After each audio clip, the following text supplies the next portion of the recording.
Merci à Dualité pour l'intro. Vous êtes à l'assistant coach podcast de la NFL. Je suis en compagnie de Marc-André Morisseau. Comment ça va, Marc? Hey, ça va super bien. Comment ça va, Julien Gagnon? Ah, merci. C'est officiel avec le nom de famille. Ça va Oui, super ça fait bien. officiel, j'aime ça. C'est pas officiel. Ça va bien. Hey, ça a été une grosse semaine, très fatigante, je te dirais. Je suis content d'avoir dormi. Content qu'on se voit un jeudi. Voilà. J'ai pu, Yes. je te dirais, analyser l'information. C'était toute une semaine, une fin de semaine de Super Wildcard Weekend. Toi, as-tu trippé autant que moi dans la fin de semaine passée ou pas pantoute? J'ai adoré Super Wildcard Weekend. C'est peut-être la meilleure fin de semaine de football parce qu'on a plusieurs matchs, des équipes hot qui arrivent en série puis tout. Fait que j'ai vraiment trippé.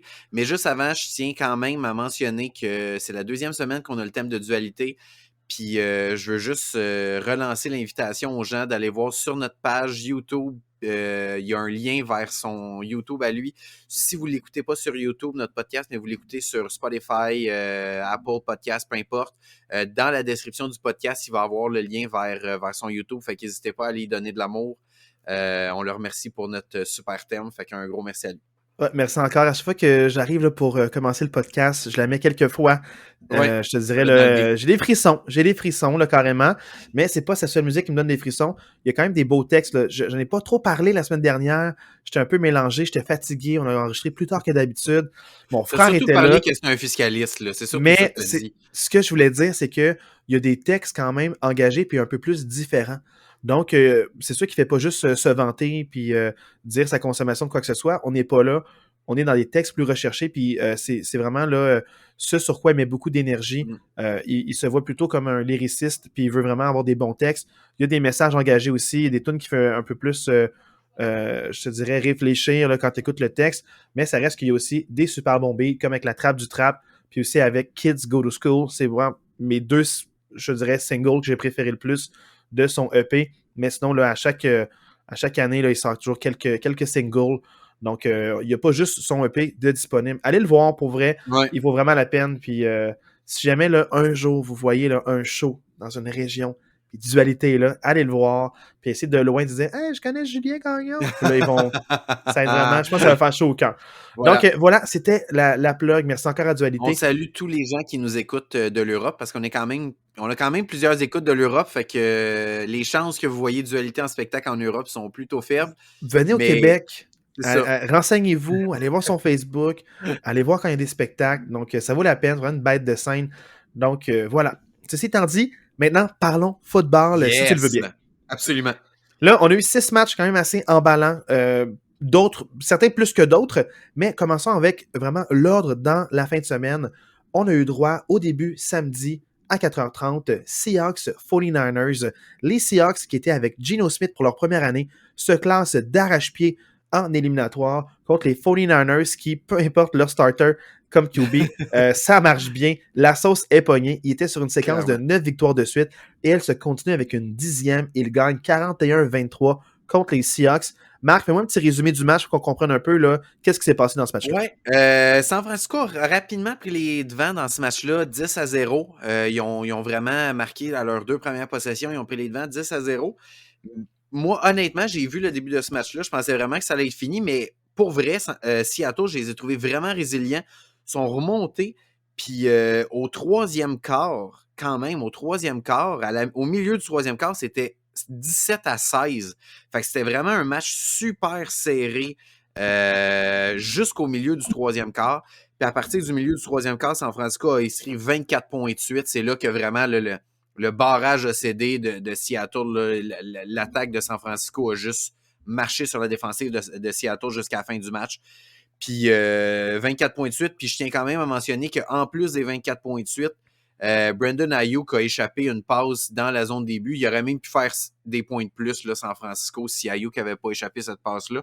Fait qu'une fin de match complètement à l'avantage de San Francisco pour un score là, qui se termine là, quand même clairement à l'avantage de San Francisco. Tu dis que c'était serré. Toi, tu as vu ce match-là dans ce moment-là ou non? En fait, moi, c'est drôle. J'ai regardé le début du match. Moi, j'ai regardé le match de 10-0. Jusqu'à temps que c'était 10-0, je l'ai écouté. Après ça, je suis allé faire d'autres choses. je suis revenu à la fin du troisième quart quand San Francisco venait juste de faire comme leur premier toucher de cette séquence-là. Fait que moi, j'ai vu comme le bout où San Francisco a dominé au début. J'ai pas vu le bout serré, puis j'ai vu le bout où San Francisco a mangé Seattle à la fin. C'est vraiment ça, ça a tombé de même, là, mais c'est vraiment Wow, ça. OK. C'est ça. OK, moi, j'ai vu tout le match. Je vais pouvoir te Ouais. parler du Vas-y, moment ben oui, où vas-y. c'était serré. Ouais. Mais avant que j'en parle, est-ce que tu avais un sujet là, que tu voulais commencer? Peut-être soit l'attaque des Seahawks ou la def de Moi, San pour vrai, Francisco? sérieusement, moi, je dois lever mon chapeau à Seattle. Moi, je trouve malgré le score très serré, ils ont quand même donné une opposition à San Francisco. San Francisco, moi, je pense que c'est vraiment juste une machine de football, là. Pour vrai, 41 points, 505 verges, c'est 2 sommets cette saison. Ils n'avaient jamais atteint ces sommets-là cette saison. Ils font ça en première ronde des séries éliminatoires. Puis pour vrai, moi, ce qui me fait le plus peur là-dedans, si je suis les prochains adversaires de San Francisco, c'est que San Francisco, comme je viens de dire, a écrit 41 points, 505 verges, et on n'a pas vu Kittle du match. Moi, ça, c'est quelque chose que je me dis, ça veut dire qu'il y a encore de la place pour encore plus. Fait que San Francisco, c'est une machine de football. Moi, je l'ai vu quand c'était serré pour des gros premiers essais. Donc, tu aurais dû ne pas éteindre ton téléviseur. Il y a deux catchs. Fait que tu l'as vu 2 fois. Il y a 2 catchs. Il y a 2 catchs. Quel 2 catchs. J'ai vu ces 2 catchs-là. J'ai comme Kittle en forme. Non, mais juste pour te dire, Kittle, surtout bloqueur dans ce match-là, quand ça va bien, c'est pas un gars avec un gros ego. Mais moi, je voulais juste te dire que dans cette séquence de match-là, on dirait, même si les Seahawks amenaient 17-16, Ouais. c'était serré. Ce que j'ai remarqué des 49ers de la défensive, c'est que ils se fait avoir par quelques gros jeux explosifs. C'est ça qui a mis des points pour les Seahawks. Ouais. Donc, les Seahawks, eux, ils ont quand même été 2 gros catchs de plus de 40 verges, 2 bombes qui ont fonctionné, qui ont connecté. Mais à part ces 2 jeux explosifs-là, ça n'a pas mené à des touchés. Donc, c'est comme si, dans ma tête, pour San Francisco, j'étais comme, ben, si tu limites ces jeux explosifs-là, ils l'auront pas. Puis là, ils ont regardé un peu comment ils s'y sont pris. Et c'est encore une autre, à part dans les dernières minutes du match, c'était un autre demi où est-ce qu'il n'aurait pas accordé de points en deuxième demi.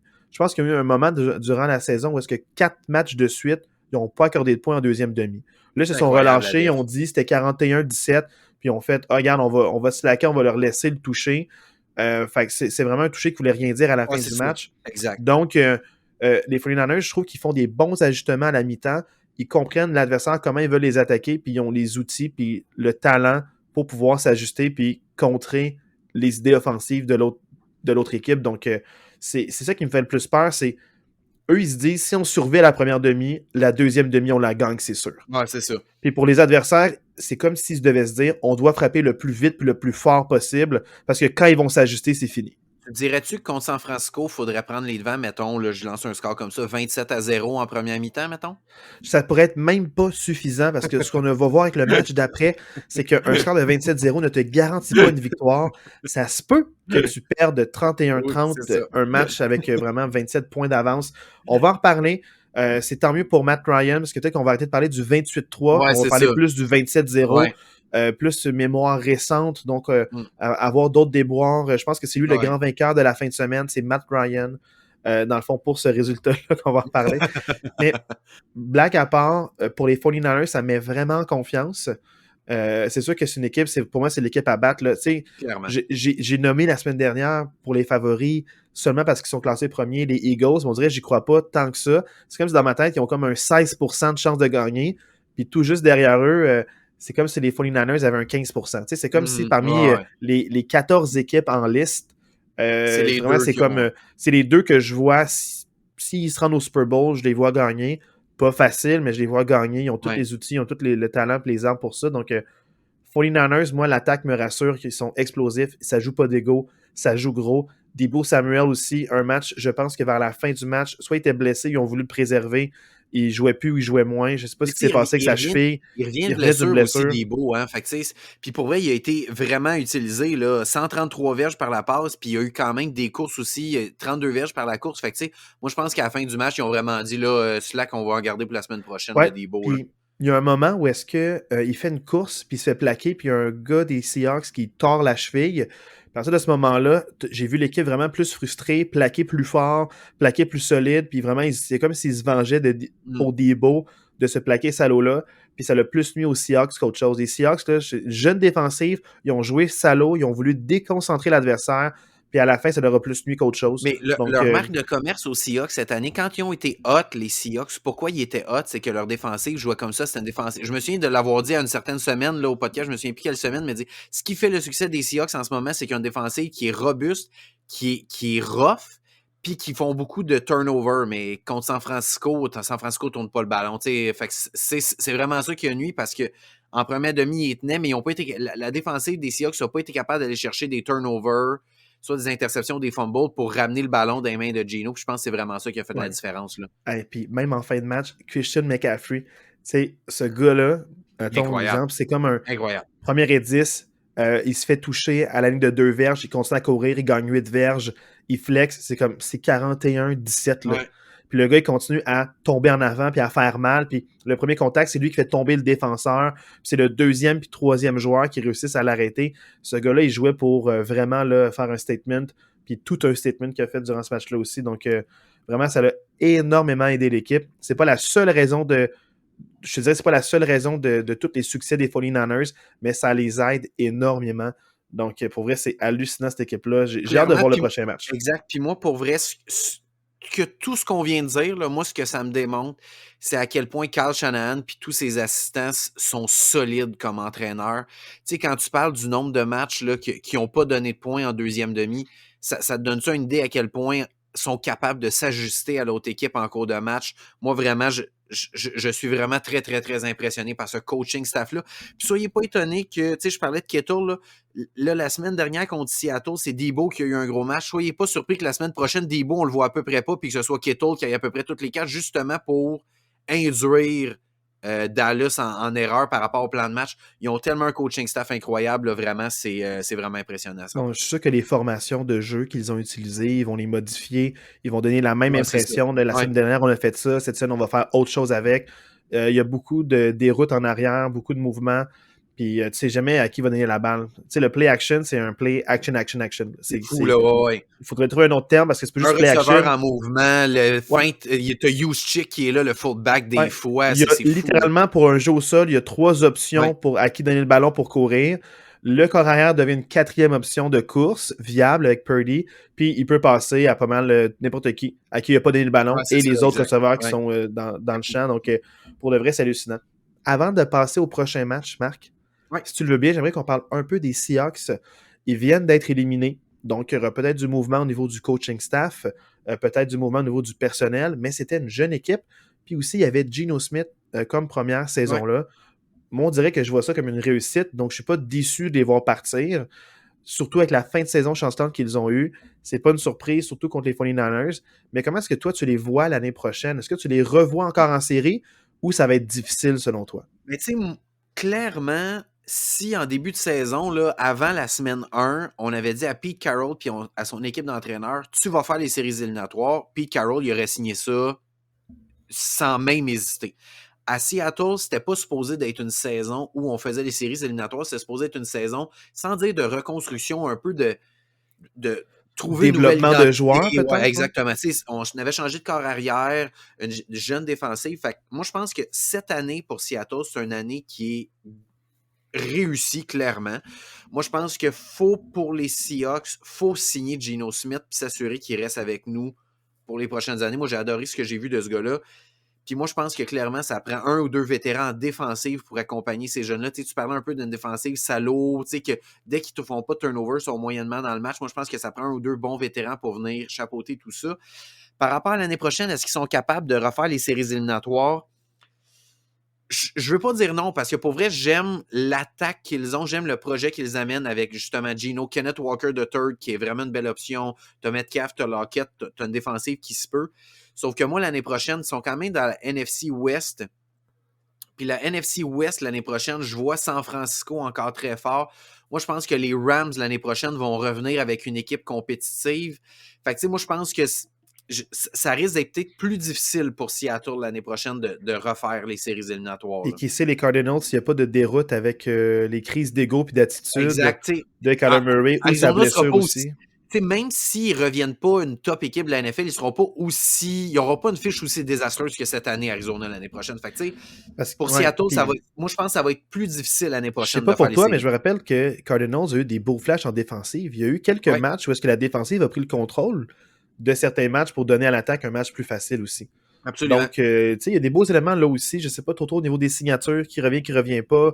Tu sais, chaque équipe est un peu Ouais, différente. Là, puis je connais plus mes Steelers sur les contrats, mais pour les autres, c'est ouais. plus, je le sais Mais c'est pas. ça. Mais tu Fait que sais, peut-être que, ouais, pour ça va être plus Seattle, difficile. pour vrai, j'ai de la difficulté à dire qu'ils vont faire les séries éliminatoires l'année prochaine. Pour moi, c'est un peu comme ils vont se battre, mais je sais pas jusqu'à quel point. Là.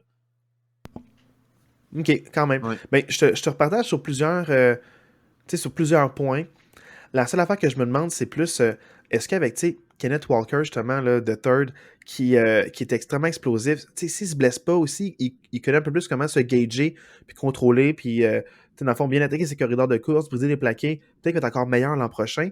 Puis j'ai hâte de Ouais, voir les recrues qu'ils vont drafter, parce que c'est une équipe jeune, là, ils viennent de gagner de l'expérience, puis avec les autres recrues qu'ils vont drafter, puis qu'ils vont clairement. rajouter, ça va Clairement. vraiment.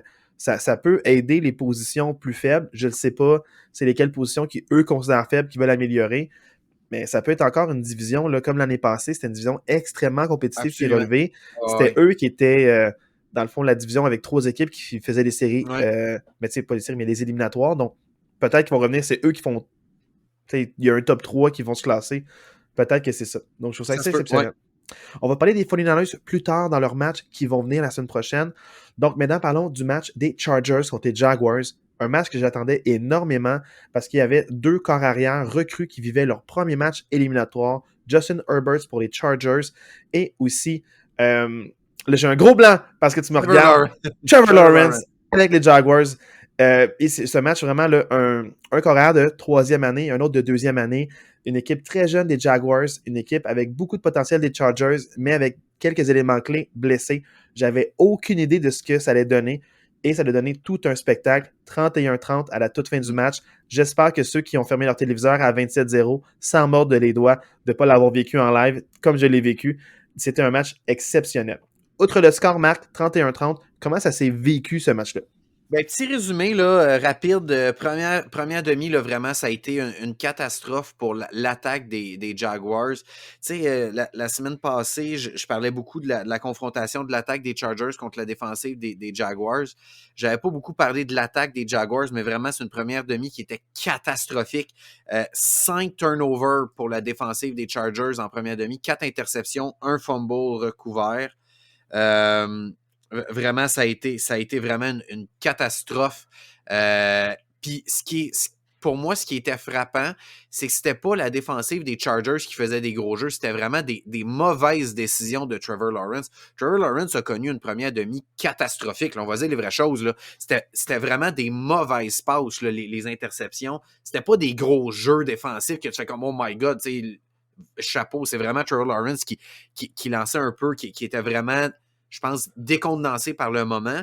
Puis c'est drôle parce que on est arrivé en deuxième demi, puis c'était complètement l'inverse. On avait un Trevor Lawrence transformé, puis vraiment complètement changé de mentalité.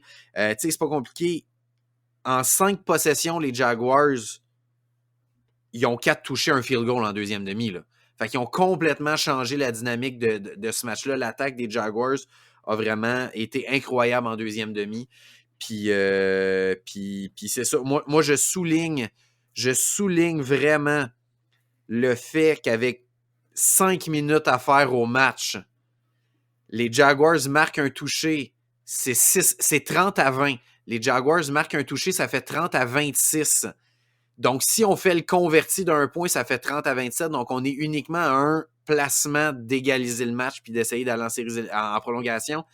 Au lieu d'y aller pour 1 point, les Jaguars, ils vont pour 2 points pour se dire non, si on fait un field goal, ben on va gagner le match au lieu d'égaliser. Ils ont fait le 2 points, puis c'est grâce à ça qu'ils gagnent le match au lieu d'aller en prolongation. Chapeau à Doug Peterson, mon candidat pour être coach de l'année. Chapeau pour ce guts-là, d'avoir confiance en son équipe. Vraiment, j'adore cette équipe-là. J'adore la tangente de cette équipe-là. J'adore ce coach-là. Quel deuxième demi. Marc, juste pour un peu mettre un petit peu plus d'emphase sur Doug Peterson, Moi, j'ai écouté le match au complet. Mhm. Parce que c'était un match, dans le fond, du samedi soir. Ma femme était partie, mon garçon il faisait dodo. Puis je me suis dit, je vais pouvoir écouter un match au complet. Ça me tente d'écouter ce match-là au complet. Let's go. Et je faisais rien d'autre en même temps, là. J'étais vraiment concentré sur ce Attentif, ouais, match-là, c'est ça. vraiment attentif. Et c'est quand on écoute un match, des fois en accéléré, quand on fait une reprise, on écoute juste le match, t'as pas tous les petits moments avant le jeu, après le jeu. Euh, et il y a un moment extraordinaire où est-ce que, tu sais, on voit un peu entre les jeux, comment il se parle le non-verbal. Puis j'ai senti vraiment là, une défensive, en première demi, là, une défensive des Jaguars, là, aucunement irritée. Aucunement irritée. Ils n'ont pas été ébranlés. Même après le 4e, 5e turnover, il y a cette équipe-là se tient, croit en eux, puis même, il allait encourager Trevor Lawrence pour faire comme « Hey dude, on a ton back, là, il n'y a pas de stress. » Là. Tu sais, ils ont vraiment été Ouais. en contrôle, puis même après avoir arrêté d'être touché, la défensive était déçue, mais il revenait sur le banc, la tête haute, fière, puis il allait encourager Trevor Lawrence de comme « Go get it », tu sais, comme tout le temps. Je trouvais ça vraiment impressionnant de voir une défensive qui vient d'encaisser comme, tu sais, hey, des courtes séquences, ils se reposent pas, ils sont tout le temps sur le terrain, ils accordent toucher après toucher parce qu'il y a juste une courte possession. Puis Exact. c'est comme Moi, je si. veux vraiment insister là-dessus, là, je te coupe, mais Ouais, je veux vraiment insister par rapport aux courtes possessions que pour vrai, en première demi, t'as beau avoir donné 27 points en une demi, la défensive des Jaguars n'a pas été pas bonne. Là. C'est vraiment que les Chargers avaient toujours un court terrain à cause des revirements. Tu sais, la défensive ouais. des Jaguars n'a pas grand-chose à se reprocher dans ce match-là. Là. Mais tout ça pour cette prémisse-là, pour arriver au moment où il y a l'entrevue de mi-match. Et il Ouais. parle à Doug Peterson. Il y a la reporter sur le terrain à côté, puis elle demande Hey, Doug, tu sais, Doug, beaucoup de revirements, le score, on n'est pas vraiment. Tu sais, on vient de marquer un toucher à la toute fin de la première demi. Est-ce qu'on partit là-dessus pour retourner au vestiaire pour un match d'espoir? En Tu ce sais, moment, vous avez juste l'audio, mais pour vrai, je me considère privilégié dans le visuel en plus de l'audio en ce moment. C'est du je génie ce que vous vis la manquez. reporter, là. Vraiment. Je suis la reporter. Et Doug Peterson, les larmes aux yeux, sortir pour pas pleurer. Il a le moton sur le menton. Puis il dit juste on a beaucoup de fierté, on va revenir préparer. Puis c'est sûr que c'est vraiment pas une première demi facile, mais on met tous les efforts pour revenir en force pour la deuxième demi. Puis il part sur le vestiaire, il était sur le bord de brailler. Il était émotif, il était pas bien, mais il a quand même pas perdu patience. Il a accepté l'entrevue. Il savait que c'était son rôle d'entraîneur-chef d'accorder cette entrevue-là. C'est décidé d'avance. Ils savent que chaque entraîneur-chef va avoir une question. Ouais. Puis il était prêt à ça. Puis tu le vois qu'il y a de la classe. Puis le speech qu'il a dû donner dans le vestiaire pour ses joueurs, c'est incroyable. C'est incroyable. Parce que revenir en force, surtout, il faut rappeler qu'au moment où est-ce qu'il y avait le retour à la deuxième demi, les Chargers commençaient avec la balle. En plus. Donc, les Chargers ont dû être arrêtés. La défensive a fait vraiment, là, genre, je ne sais plus c'est quoi, mais c'était vraiment rapide. Là. Le temps de possession était vraiment pas long. Je peux te le dire. Regarde, je Ouais, l'ai combien vu, de vu que jeux, t'es je ne me là. rappelle pas exact, c'était En combien fait, de là, jeux? je vais te le dire simple comme ça. Là. En deuxième demi, les Chargers ont eu 4 fois le ballon. OK? 4 Ouais, possessions. 3 des 4 possessions ont duré 2 minutes et demie ou moins. c'est ça. Fait que c'était vraiment rapide. Puis je me rappelle C'est qu'ils ont eu fou, la là. balle, puis il y a un moment où, quand ma femme est revenue, elle dit « Oh, vas-tu se coucher bientôt? » Je suis comme « Non, il y a un bon match à regarder à la télé. » Fatigué. Et il y a un moment où est-ce que je me couche dans le lit, un écouteur dans l'oreille, vous le savez, j'écoute sur mon cellulaire et non sur ma grosse télé. Et là, je me suis dit, les Chargers, ils mènent 30-20, mais si les Jaguars marquent un toucher là, j'écoute la fin du match. Et je me suis dit, ça dépend de cette là parce que sinon, ils vont manquer de temps. Mais il leur reste clairement au moins 2 Ouais, c'est possessions. ça. Et je me dis, je vais regarder ça. Et là, je regarde, les Jaguars marquent un toucher, je suis comme, c'est 30-26. Là, je fais, merde, je suis fatigué. Ça va peut-être aller en prolongation. Puis là, Ouais. je vois qu'ils vont pour 2 points. Je suis comme, ils veulent. Là, c'est là que j'ai réalisé, hey, les Chargers sont pas capables d'arrêter les Jaguars. Non, non. Il faut que tu y ailles. Ouais. Parce que même si tu le rates, tu as des chances de marquer un autre Un toucher. toucher, ben ouais, c'est ça. Donc, c'est ça que je me suis dit qu'ils n'ont pas joué pour l'égalité ou ils n'ont pas joué la sécurité. Puis c'est là que j'admire le moment où est-ce qu'ils ont fait des bold calls, donc des calls un peu plus risqués, contrairement à Braden Staley, où est-ce que j'ai pas compris comment il a géré son match. Tu vas pouvoir en parler plus en détail tantôt, mais moi, j'ai pas compris comment il a géré son match, puis pas juste pour les jeux qu'il sélectionne, parce que c'est facile de blâmer le coach sur les jeux qu'il sélectionne, mais Justin Herbert, qu'on attendait, il a brisé le record pour le plus de verges et de passes de toucher par une recrue durant ses 3 premières saisons. Il a écrasé les records. Tu sais, donc, les stats sont là, mais il n'était pas présent en série, en éliminatoire. On l'attendait là, mais un corps comme lui, avec grand, gros, fort, qui lance fort le ballon, Ben, tu sais, Josh Allen, quand le jeu va nulle part, il court, il saute par-dessus un middle linebacker. Il Tu sais, crée il fait quelque des gros. chose. Il est Il capable de crée de créer quoi? quelque chose, même si le jeu, bien calé ou pas bien calé, Mm. mène à rien, il est capable de créer de quoi. Justin Herbert est capable de courir. On l'a vu plus tôt dans la saison. Il a un bon bras aussi. Il peut faire un fake pass, s'en servir pour courir ou courir un peu pour gagner du temps, puis ensuite attendre qu'un de ses receveurs se libère. J'ai pas vu ça jamais. Je pense, je sais même pas s'ils ont eu 3 premiers jeux durant toute la deuxième demi. Et c'est ça que je trouvais hallucinant. C'est comme, je comprends qu'on peut blâmer beaucoup de choses sur un play clock, play call. On peut blâmer un entraîneur-chef à beaucoup d'égards. Mais amener, je me dis, les joueurs amenés, ils doivent faire juste au moins un jeu pour leur défensive. Gagne, perd 1 minute de plus pour l'autre équipe. Tu sais, rend ça encore plus difficile à remonter. Puis ils Ah ont oui. été anémiques. Ils n'ont rien fait. Puis c'est une attaque super potente. Je comprends qu'ils l'ont eu facile avec le 27 points. Mais durant la saison, c'est une attaque qui marque beaucoup de points. Puis il y avait quand même des bons éléments qui étaient là pour jouer pour eux. Oui, il Ouais. manque Mike Williams, mais t'as quand même Keenan Allen qui est là, t'as quand même Carter qui est là, t'as quand même, Palmer aussi, ouais. t'as quand même Eckler qui est là aussi. Que, tu sais, Eckler qui est quand même utilisé, mais un peu drôlement, un peu bizarrement. Puis aussi, on parlait des défensifs et des stats, tu sais, par rapport aux Giants que tu disais Mhm. qu'ils étaient 25e. Mais il suffit pas d'être 25e, il suffit d'être poche à un aspect. Puis les Chargers, incapables d'arrêter le jeu, le jeu Edge, donc dans le fond, l'espèce de course, soit en jet sweep ou directement quand tu attaques les périmètres, ils sont incapables d'arrêter ça. Ils sont genre 28e contre le périmètre, contre la course. Puis, ben, qu'est-ce que tu penses que Travis Etienne a Travis fait? Etienne a fait ça, ouais. C'est genre, Toute la c'est deuxième demi. lui, c'est genre le. Tu sais, dans le top 5 des running backs pour attaquer le périmètre. Ouais. Il est extrêmement explosif, extrêmement rapide. Des fois, il est comme sur le bord d'être plaqué pour une perte, puis il déjoue le premier joueur, Mm. puis il court. Travis Etienne qui a connu une deuxième demi incroyable. Je veux même pas checker ses stats, je les ai pas checkés, mais à la télévision, incroyable. Les Peu premiers importe jeux les qu'il y a eu, chiffres, il a fait une grosse pas haut différence. tes chiffres, là, tu le Ouais, voyais ouais. dans le match, puis il a aidé son corps recru. Lui-même, une recrue première saison. Il a aidé tout le monde. Puis oui, les Jaguars ont marqué beaucoup de points souvent, mais ce que j'ai remarqué, c'est que leur identité, c'est vraiment la défensive. C'est cette Ouais. défensive-là qui a gagné le match contre les Titans. Cette défensive-là qui a fait qu'ils sont en éliminatoire en ce moment. C'est cette défensive-là qui a pu arrêter les Chargers puis donner beaucoup de temps à son attaque.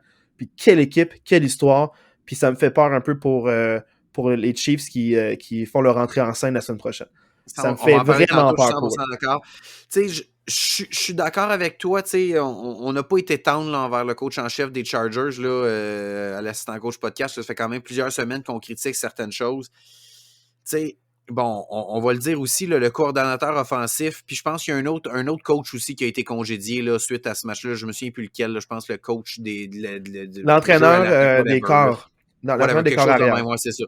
Mais, tu sais, pour vrai, que tu mènes 27-0, ben, à la mi-temps, c'était 27-7, là, parce que les Jaguars ont fait un touché à la fin de la première mi-temps, mais tu mènes 27-7, puis dans toute la deuxième demi, tu as juste 5 jeux par la course dans toute la demi. Tu sais, ça fait pas de sens. Tu as Austin Eckler, qui est le gars qui a le plus de touchés dans la NFL dans l'année.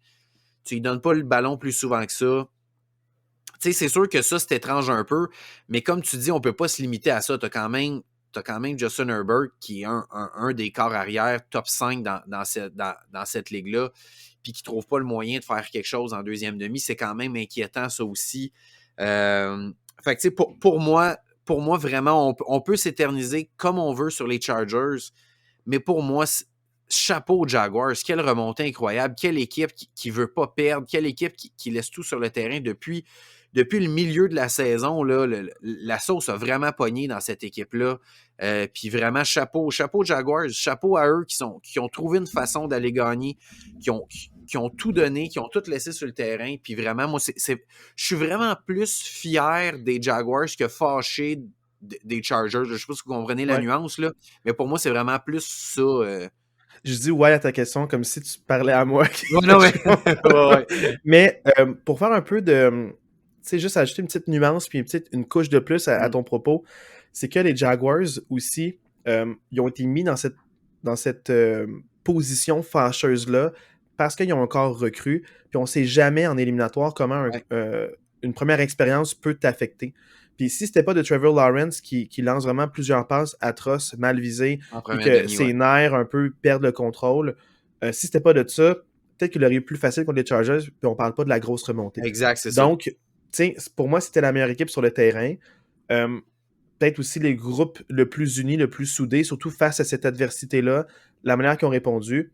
Et quand tu parles de chapeau aux Jaguars depuis le milieu de la saison, ils ont fait le move aussi, on inclut le GM là-dedans, d'échanger Robinson aux Jets, de faire de la place à Travis Etienne, puis d'impliquer encore plus Zay Jones, puis de l'intégrer au plan de match, puis le développement de l'attaque, puis l'intégration des joueurs.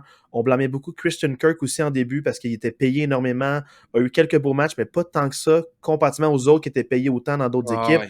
Ça a pris du temps avant que tout le monde ait ses chiffres, mais quand ça marchait énormément bien. Donc, pour moi, les Jaguars, là, ils ont vécu beaucoup d'adversité. Ils ont dû intégrer un peu le plan de match, se découvrir. Là, je pense qu'ils savent ils sont qui, puis c'est dangereux pour les autres équipes de la NFL. 100%. Maintenant, parlons des Chargers pour l'an prochain. Ouais. Tu en as parlé un peu. Moi, je pense que pour l'an prochain, on sait que depuis plusieurs années, ils ont tous les éléments. La seule chose qui m'inquiète, c'est pour moi, l'année prochaine va être très charnière. C'est peut-être une année pivot parce que c'est ta 4e année de Justin Herbert. Oui, tu as l'option pour... c'est comme c'est le 5e, comme il est au premier tour, tu as l'option dans le fond de la 5e année parce qu'il est drafté au premier tour. Mais c'est que là, tu vas avoir un nouveau un coach à l'attaque, un offensive coordinator, un nouveau entraîneur des corps arrière pour essayer de le performer. Puis là, il te reste 2 ans où il est cheap. Fait que tous les éléments que tu as autour de lui, que tu as payé Mike Williams, que tu as payé Eckler, que tu as payé comme une coupe de monde autour de lui, il y a un moment, Keenan Allen aussi, il y a un moment où est-ce que là, il va plus être cheap, puis il va être payé énormément cher. Il faut que tu le développes comme il faut. Il faut que tu l'amènes le plus loin possible. Je pense que l'année prochaine, c'est l'année pivot parce que d'ici 2 ans, ça se peut qu'il ne soit plus compétitif. Puis peut-être qu'on va parler de fenêtre des séries. Peut-être qu'ils vont être exclus de ça.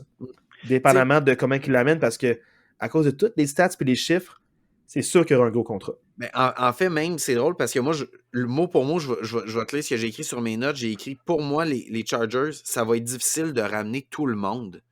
Parce que même si Justin Herbert n'a pas le plus gros des contrats de corps arrière, il y a énormément de joueurs qui sont très bien payés dans cette équipe-là.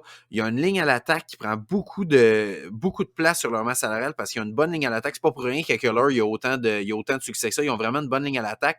Défensivement, ils ont des gros salaires aussi. Fait que il va falloir qu'ils se posent des questions aussi. Mais ils font pas le travail défensivement. Fait que je pense qu'ils ont un ménage à faire dans la défensive. Ouais. Soit c'est le plan de match qui n'est pas le bon, puis il faut mettre des nouveaux schémas, puis on profite mal des éléments qu'on a, ou des éléments qui ont été payés trop cher, qui ont été mal évalués, puis il va falloir faire la décision des couper, parce que même si tu les coupes, il y a une partie de ton salaire d'argent de garantie. C'est ça, gros contrat qui reste, exact. Ça va Bosa, pas celui qui joue au San Francisco, mais celui qui joue pour les Chargers. Joey Bosa qui a pris 2 pénalités vraiment stupides dans ce match-là en passant. Mais tu sais, il a un très gros salaire, mais cette saison, là, on l'a à peu près pas vu, Joey Bosa. Là. Il n'a pas eu une très grosse saison, là, tu sais. Fait que... Il y a eu beaucoup de blessures, il a joué blessé aussi, mais c'est ça si tu joues blessé, tu mets moins de bons tapes sur la place, ça nuit à ton prochain contrat. Si t'es pas là, les gars, ils font comme hey, tu sais, c'est touché pour un athlète qui est blessé à quel point tu joues pas à 100%, puis tu veux aider l'équipe, mais tu veux t'aider toi aussi, tu veux pas jouer mal. On dirait qu'il n'y a pas de bonne solution à est-ce que tu joues ou pas blessé. Mais quand tu es en éliminatoire, on dirait que tu prends ta chance, tu joues le match, là, même s'il est blessé au bas du corps. Là. Je pense qu'il est blessé à une hanche, là, ou en anglais, on dit groin, fait que c'est genre l'aine. Groin, c'est l'aine, je pense, ouais. L'aine. C'est la région du... En tout cas. Dans ce coin-là, c'est ça. Du bas du corps, en haut des genoux, en bas de la ceinture, plus proche de la ceinture que des genoux. Il y a une région, là, c'est ça, c'est cette place-là. On passe à Miami-Buffalo? En fait, mais avant juste, dernière chose sur les Chargers, c'est que tu m'as fait penser, tu sais, ça dure à ramener tout le monde. Aussi, je pense que pour économiser sur les corps, souvent, ils ne prennent pas la 5e année d'option, ils vont le signer plus tôt, parce qu'à chaque année, la masse salariale peut augmenter, les deals de télévision augmentent, fait ils vont vouloir le signer plus tôt. Fait que c'est vraiment des choix crève-cœur. Hey, pour vrai, les Chargers, là, j'ai vraiment hâte de voir la off-season, parce que la AFC va être encore très, très, très loadée l'an prochain. Donc, ça va pas être facile de refaire les éliminatoires. Maintenant, parlons du prochain match. Le match, les Dolphins contre les Bills. Rappelons-le, les Bills, c'était, dans le fond, là, un premier vrai match suite à la blessure de Damar Hamlin. Donc, c'était un peu le premier match à domicile en plus suite à cette grave blessure-là. Et les Dolphins, d'arrache-pied, ont fait les séries parce que les Jets n'ont pas été capables de marquer un touché à leurs 3 derniers matchs, particulièrement contre les Dolphins. Ouais. Alors, les Jets, honte à vous. de n'avoir pas fait que mes Steelers passent, mais aussi de récompenser les Dolphins d'avoir un match en éliminatoire, malgré le fait qu'ils ont mal géré la blessure de Tua. Je suis critique. Ils ont quand même bien fait, les Dolphins. Il faut quand même le dire. Non, Que ils dans ont ce bien match, fait de ne pas ils le ont faire bien jouer. paru. Ils ont bien paru. Non, mais ils ont bien paru dans ce match-là, les Dolphins. Ouais. Ça avait quand même mauditement mal commencé, là, on va dire les vraies choses. Avant que tu me fasses ton topo, juste mentionner que les Bills l'ont emporté 34-31 dans un match extrêmement serré. Ouais. Maintenant, Marc, parlons un peu plus de match en accéléré. C'est un match qui avait vraiment très, très mal commencé pour les Dolphins. Les Bills menaient 17-0 avec 8 minutes à faire au deuxième quart. Fait qu'il restait 8 minutes avant la mi-temps. Puis les Bills étaient en plein contrôle de ce match-là. Là. L'attaque des Dolphins allait nulle part. L'attaque des Bills fonctionnait bien. C'était 17-0. Puis là, soudainement, une interception, un très, très long retour de bottée de dégagement, une autre interception, puis soudainement, c'est 17-7, puis il reste 30 secondes de jeu avant la mi-temps. Fait qu'on est passé de 17-0 à 17-17 en à peu près 7 minutes de jeu. Vraiment, les Dolphins, avec 2 interceptions puis un long retour sur les unités spéciales, ont complètement viré ce match-là de bord. Puis bon, les Bills ont réussi à faire un placement là, avec quelques secondes à faire au cadran à la mi-temps pour aller à 20-17, mais vraiment, cette fin de première mi-temps-là a donné le ton pour une deuxième mi-temps. Puis même en deuxième mi-temps, suite à un échappé retourné pour un toucher, les Dolphins ont même pris les devants dans ce match-là. Vraiment, contre toute attente. Nous autres, on le disait la semaine passée, on voyait même pas comment Miami pouvait être compétitif même dans ce match-là. Puis Miami a même réussi à prendre les devants en deuxième demi. Finalement, bon, les Bills ont réussi à gagner ce match-là par la peau des fesses. Mais chapeau à Miami, puis moi, je veux quand même lever mon chapeau à Mike McDaniels qui fume la vapoteuse sur les lignes de côté pendant qu'il cale les jeux. Est-ce que c'est vraiment une vapoteuse? Ben, en tout cas, il soufflait pour se chauffer les mains? En tout cas, mains? c'est louche, tout ça. C'est louche. Mike. What a man! Fait que voilà, je veux quand même dire chapeau. Je suis fatiguant avec ça, Julien, mais pour toi, là, mettons qu'on jase, là, je suis fatiguant, ça fait une couple de fois j'en parle. C'est quoi la différence dans ce match-là? Eh bien, cette prémisse-là, tu peux dire 3 choses différentes. Vas-y. Ça me dit la différence, c'est les revirements, ou c'est le quart dans les 2 dernières minutes, ou c'est... tu dis tout le temps quelque chose avec cette prémisse-là. Je sais plus, moi. Hey, les Bills, là, j'ai dit ça contre eux toute la saison. C'est le jeu au sol. Le jeu au sol! Je vais le dire en leur faveur. Dans tout ce match-là, Miami a couru au total pour 42 verges. Ils ont utilisé à peu près 55 000 personnes pour courir. Là, pour vrai, il y a 7 joueurs qui ont couru avec le ballon pour les Dolphins. Ils ont un gros total de 42 verges. Puis les Bills, de leur côté, ils ont en haut de 100 verges au sol. Pour moi, c'est là que le match s'est joué. Les Bills ont réussi à contrôler un peu plus le cadran que les Dolphins. Puis pour moi, ça s'est vraiment joué là. La défensive des Bills qui a réussi à arrêter le jeu au sol de Miami. Fait que moi, je pense que ça s'est vraiment joué là. Tu sais, Thompson, c'est vraiment étrange quand même. Là, pour vrai, tu regardes juste ses statistiques puis tu comprends même pas pourquoi les Dolphins sont dans ce match-là. 18-45. Non, mais pour avoir vu le match... Ce que je veux dire, c'est que des fois, les statistiques, là, faut pas regarder ça parce que si tu regardes juste 18-45, tu dis « Ah, il y a eu un match dégueu », mais ils ont quand même été dans le match tout le long, le Miami, là, tu sais.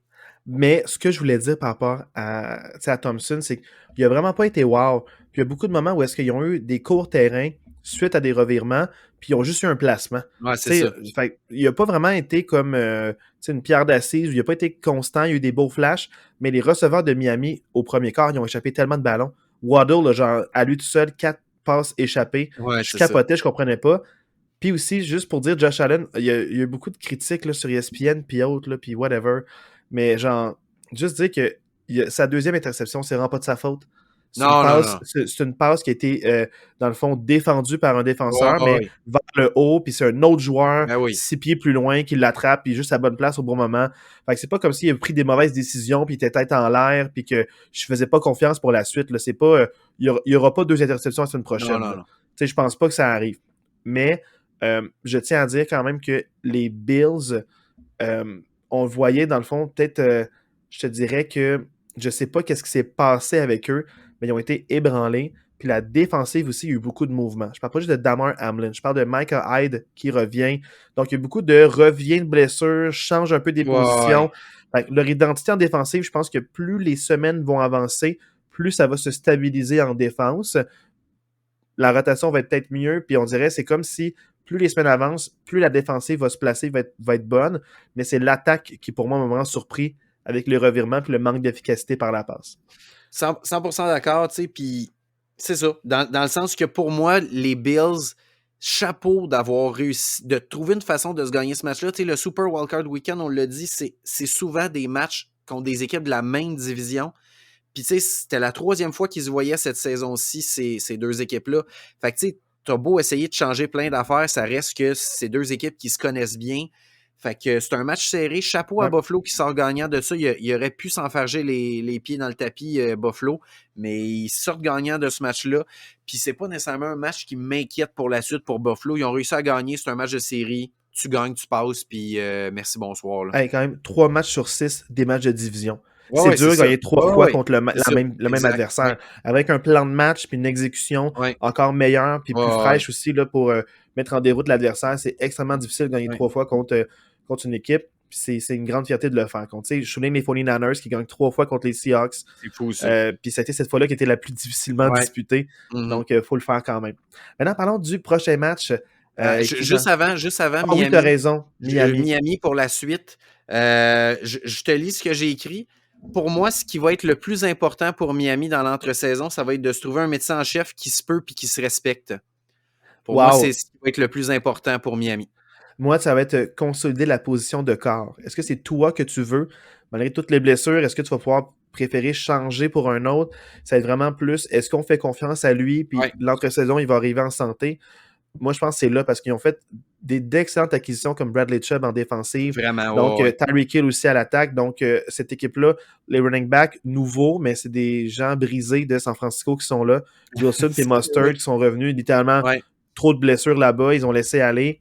Donc, pour moi, ça va être vraiment te amener beaucoup d'éléments. Maintenant, une deuxième saison peut faire du bien, mais il faut juste consolider tous les nouveaux éléments que tu as. Il faut les garder. Puis il faut aussi là, que vraiment là, il y ait une certaine unité, chose que tu n'as pas eu, surtout à cause de toutes les blessures à Tua et aussi à son autre remplaçant.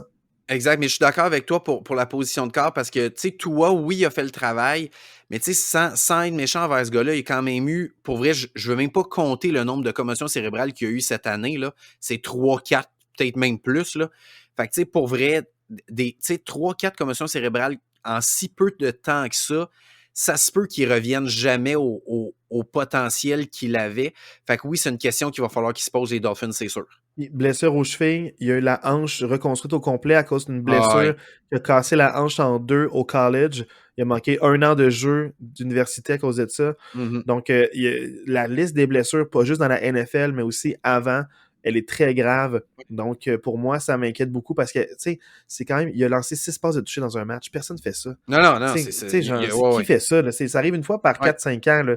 Fait que c'est exceptionnel ce qu'il a pu faire. Je trouve ça vraiment dommage pour les Dolphins qui croyaient, qui disaient enfin, c'est notre année, enfin, on a une équipe compétitive, puis là, qu'il se passe ça, puis ça finit en queue de poisson. C'est pas un mauvais jeu de mots à cause du dauphin, là. Tu sais, c'est vraiment...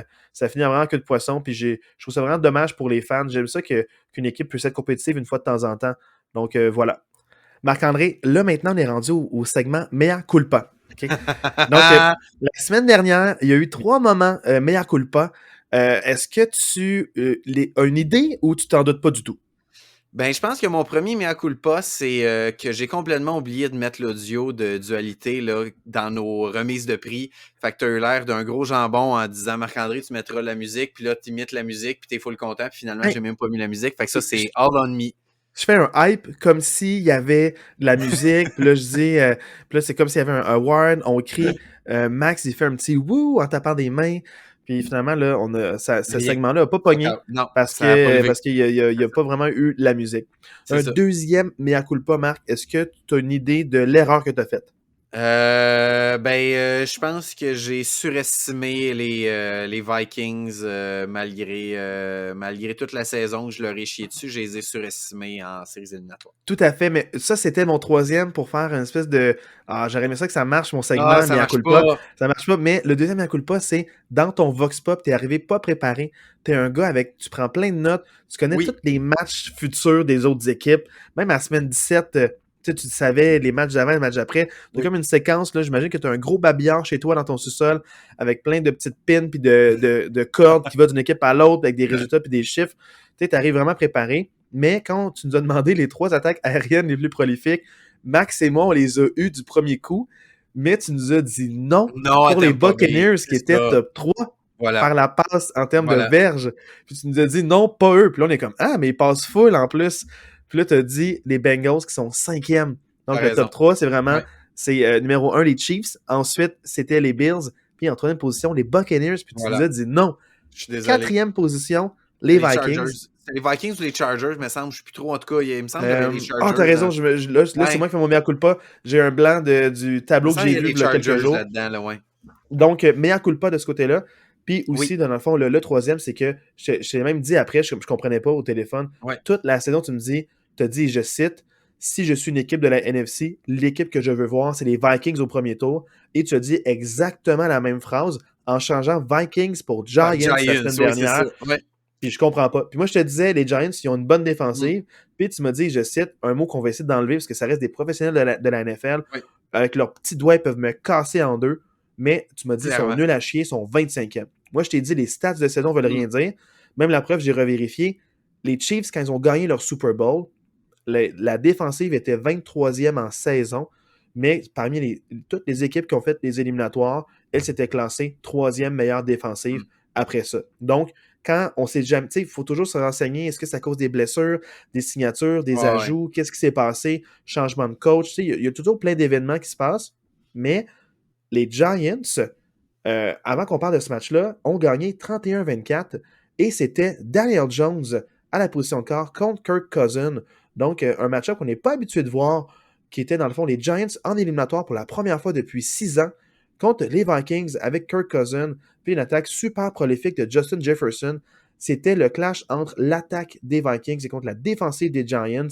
Et les Giants ont eu le dernier mot avec 31-24. Et faites à noter une petite statistique vraiment intéressante de l'histoire de la NFL.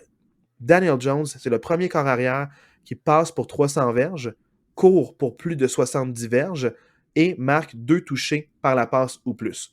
Donc, il y a eu des grands corps, des grandes performances, mais ça a été un jack of all trades. Il a couru quand c'était nécessaire, il a passé quand c'était nécessaire, vraiment. Puis il a été vraiment là, il y a eu main mise sur cette attaque-là, et c'est une des grandes raisons pour lesquelles ils savent marquer 31 points.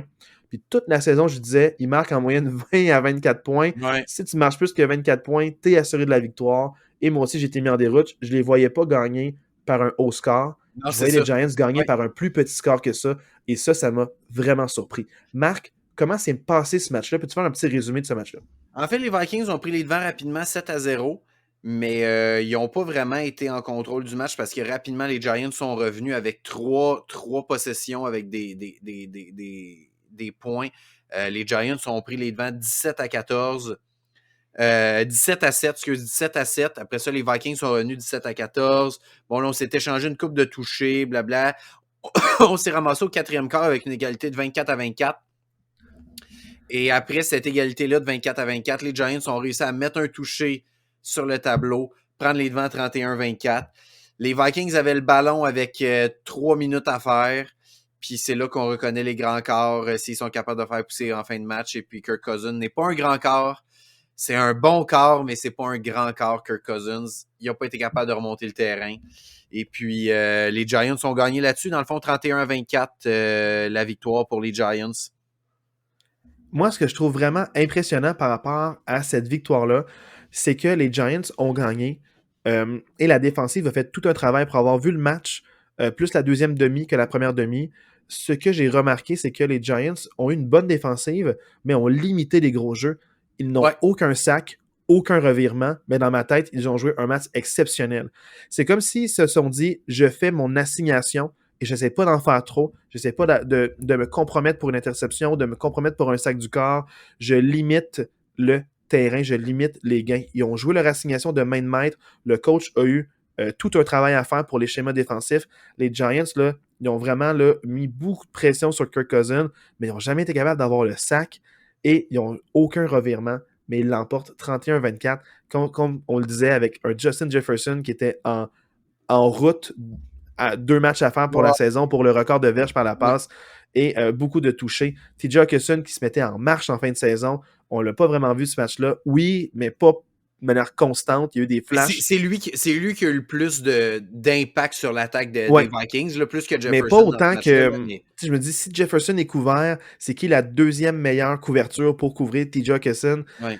Puis il a réussi. Fait que dans le fond, je trouve ça exceptionnel comment, même s'il y a eu un impact dans le match, il a été beaucoup visé, je pense, 9 fois. Il y a Mais 10 catchs quand même, là, 10 catchs. 10 catch, 10 Ouais, fois 10 ça, 10 catchs, ouais, c'est catch. ça. T'es visé 10 fois, c'est quand même exceptionnel, je trouve.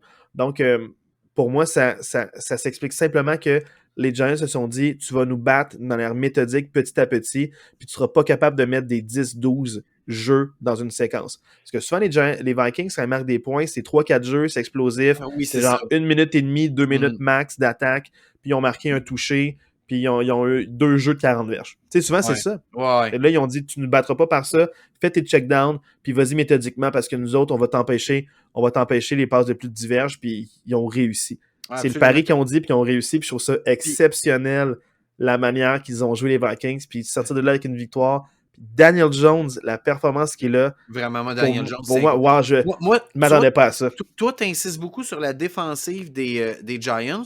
Moi, je trouve que la défensive a fait la job correcte dans le sens que tu as donné quand même 24 points aux Vikings. Pour moi, c'était une performance honnête, correcte de la défensive des Giants. Mais moi, vraiment, je suis franchement agréablement étonné de l'attaque des Giants. Moi, c'est vraiment plus là, moi, que j'ai été étonné. Bon, très franchement, là, je veux absolument rien enlever à l'attaque des Giants. Puis j'ai pas de statistiques pour le prouver. Mais pour avoir vu ce match-là au complet, honnêtement, c'est débile mental à quel point les receveurs des Giants étaient tout seuls tout le temps. Mais pas tout seul, genre, t'attrapes le ballon puis t'as un gars à une verge de toi, là. T'es tout seul, genre, il y a personne à 10 verges de toi. Littéralement, là, j'aurais été un wide receiver des Giants, j'aurais eu 3-4 targets dans le match. Probablement, je les aurais tous échappés, mais j'aurais eu 3-4 targets dans le match, puis j'aurais été tout seul à un moment donné. C'est Ils débile auraient mental. attrapé, mais suite à un plaqué, tu l'aurais échappé. Oui, c'est ça, exact. Voilà, mais peu importe dans le sens que, Tu l'aurais attrapé. pour vrai, c'est débile mental à quel point la défensive des Vikings laissait les receveurs des Giants tout seuls. C'est vraiment fou. J'ai rarement vu ça des receveurs autant tout seuls que ça, aussi souvent dans un match. C'est vraiment, vraiment débile. Même que avant la dernière possession des Vikings en troisième essai, Daniel Jones a fait une passe. Je me souviens plus c'était quel receveur. Il était tout seul, là, mais tout seul, puis il a juste échappé le ballon. Sinon, il faisait un premier essai, puis les Vikings ne touchaient même plus au ballon dans la fin du match parce que les Vikings n'avaient plus de temps d'arrêt. Moi, vraiment, c'est vraiment cette attaque-là des Giants qui m'a étonné. De marquer 31 points quand même. Daniel Jones qui était tout partout, comme tu dis, un match vraiment incroyable. Moi, c'est vraiment ça qui m'a étonné. L'attaque des Giants m'a agréablement surpris dans ce match-là. Je ne pensais pas qu'ils seraient capables d'être aussi compétitifs que ça. Tu sais, pour faire un peu de push, parce que c'est mon hypothèse, mais je voulais pas t'en parler pour cette raison-là. Mais tu sais, parce que Barkley, là, c'est sûr que le running back étoile des Giants, c'est vraiment une belle saison, il reste en santé, puis il a un bon schéma de jeu. De ce que j'ai remarqué des Vikings, c'est qu'ils n'ont pas le choix de loader la box. Souvent, ils mettent beaucoup de joueurs de ligne. Dans le fond, ils en mettent comme 5-6 pour vraiment bien couvrir le jeu au sol. Fait que ce que j'allais dire, c'est que souvent, quand Barkley brise son premier plaqué, c'est là qu'il y a des jeux explosifs et il court pour 20-30 verges parce qu'il n'y a pas d'entre-zone, il n'y a pas de deuxième, il n'y a pas de secondaire. Ouais. Tous les linebackers sont vraiment upfront pour essayer de créer un plaqué ou créer un contact pour le ralentir, puis qu'il y ait de l'aide externe pour venir compléter le plaqué. Mais c'est quand il brise un plaqué, il est tellement gros, tellement explosif sur ses pas de côté, à gauche puis à droite aussi. Il change de corridor, il spin. Je suis comme, c'est fou, wow, ouais. Un gars aussi costaud puis large d'épaule, aussi athlétique pour tourner puis spinner, il est incroyable. Il brise des plaqués comme jamais. Mais donc, moi, peut-être que parce qu'il est tellement une menace à la course que ça fait que c'est plus du homme à homme, la couverture de zone avec des zones plus larges. Ça fait que c'est là que s'ils trouvent l'entre-zone, ben, ils vont trouver l'entre-zone puis les receveurs vont être seuls pour les Giants. Je pense que Barkley ouvre beaucoup les receveurs de passe des Giants. Puis ils ont fait le ménage des Giants dans leur wide receivers parce qu'il y en avait beaucoup qui ne performaient pas. Il y en a qui ont échangé. Tony pour les Chiefs a été échangé. Ça, c'était vraiment, je pense, à cause du contrat. Je pense que c'est vraiment une question de plus masse salariale, le contrat. C'est pas qu'il l'aimait pas, c'est pas qu'il est pas bon. Il est incroyable, ce gars-là. Je fais le premier tour aussi. Mais ils ont fait des confiances à des recrues, des gens du practice squad qui ont monté, ils ont libéré des joueurs autonomes. Donc, ils ont vraiment fait des gros sacrifices. Pas d'ego, ils ont fait jouer les gens qui sont bons, les gens qui sont là, les gens qui mettent de l'effort, puis ça paye en fin de saison. Donc, bravo à eux pour les Giants. Ils se sont trouvés durant la saison aussi. Puis je te parlais d'un corps mobile, Daniel Jones, premier Vraiment. d'avoir de match, semaine 2 ou semaine 3. Je pense que quand ils nous ont un peu. Tu sais, premier signal d'alarme, c'est quand on a vu 2-0, comme, hey, Julien va voir ce match-là. Je t'ai Ouais, dit, c'est hey, ça. Daniel Jones est vraiment mobile. Blessure aux chevilles, là, je pense que vraiment ses chevilles sont à 100%. Le reste du corps, je ne le sais pas, mais il est mobile, il court, puis il gagne des précieuses verges avec ses pieds aussi. Donc, tu n'as pas le choix d'avoir quelqu'un pour lui aussi. Il faut que tu aies quelqu'un qui couvre puis qui est assigné à Daniel Jones. Ouais, encore plus une aide pour libérer les receveurs de passe.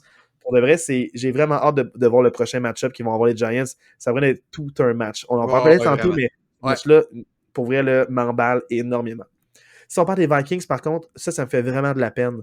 Parce que comment, je sais pas pour toi ce que tu vas en dire, mais l'édition qu'ils avaient cette année, tu sais, oui, un Dalvin Cook, mais Dalvin Cook vieillissant, mais quand même avoir des beaux flashs, des beaux moments, être explosif. Avec l'attaque que tu as, Adam Thielen, qui est une 10e année, qui est vieillissant, c'est un rôle de vétéran, plus la 3e option par la passe. Là, on dirait, c'est comme si, je le sais, avec Kirk Cousins qui vieillit, puis là, tu vois que c'est peut-être pas lui le corps. Qu'est-ce qu'ils vont faire? Est-ce qu'ils vont s'en contenter? Ils vont dire, on le garde tant que ça marche? Ou ils vont se dire, hey, ça marche pas avec lui, faut l'échanger à quelqu'un qui a besoin d'un vétéran, puis que personne, puis nous, on switch. Est-ce que Jefferson va être content de ne pas avoir un corps établi, un bon corps, puis un corps recru? À quoi ça va ressembler? Je me pose beaucoup de questions pour le GM des Vikings. Oui, nouvel entraîneur-chef, mais cet entraîneur-chef-là va peut-être vouloir placer ses hommes puis avoir un peu plus de. Je ne sais pas qu'est-ce qu'ils vont faire. Ça fait 4-5 ans que souvent ils se font battre premier tour, deuxième tour. En tant que, en tant Je sais que, pas. en tant que fan des Packers, moi je dirais aux Vikings, hey les boys, vous avez eu une saison exceptionnelle, changez rien, restez de même, tout va bien aller. En tant que l'assistant coach podcast de la NFL, neutre, qu'est-ce que tu dirais? Non, mais pour vrai, j'ai vu une statistique, là, les Vikings ont eu la pire défensive de la Ligue cette année. C'était la première fois depuis 15 ans que la pire défensive de la Ligue avait plus que 8 victoires, puis les autres, ils en ont eu 13. C'est juste... Ou 12, peut-être 12, j'ai dit 13, mais c'est 12. C'est juste débile mental à quel point ils ont été C'est capables. 13, ils ont une fiche de 13-4. En tout cas, c'est ça, 13 victoires. C'est quand même fou, là. Ça fait 15 ans qu'il n'y a aucune équipe qui a plus que 8 victoires, puis eux autres, ils en ont 13 avec la paix défensive de la Ligue. C'est juste... Mathématiquement, c'est une anomalie statistique cette saison-là de Minnesota. Ça fait même pas de sens qu'il y a eu l'affiche qu'ils ont. Clairement, pour moi, l'attaque, faut peut-être que tu te questionnes sur ton jeu au sol. Est-ce que Dalvin Cook est vraiment ton gars? Est-ce que tu donnes une chance à Matheson d'être ton numéro 1? Est-ce que tu vas chercher un autre gars? Je ne sais pas. Mais pour moi, il faut vraiment que tu changes complètement ta défensive. Là. Pour vrai, c'était vraiment catastrophique, la défensive de Minnesota cette année. C'est vraiment ça qui les ont coulés cette année.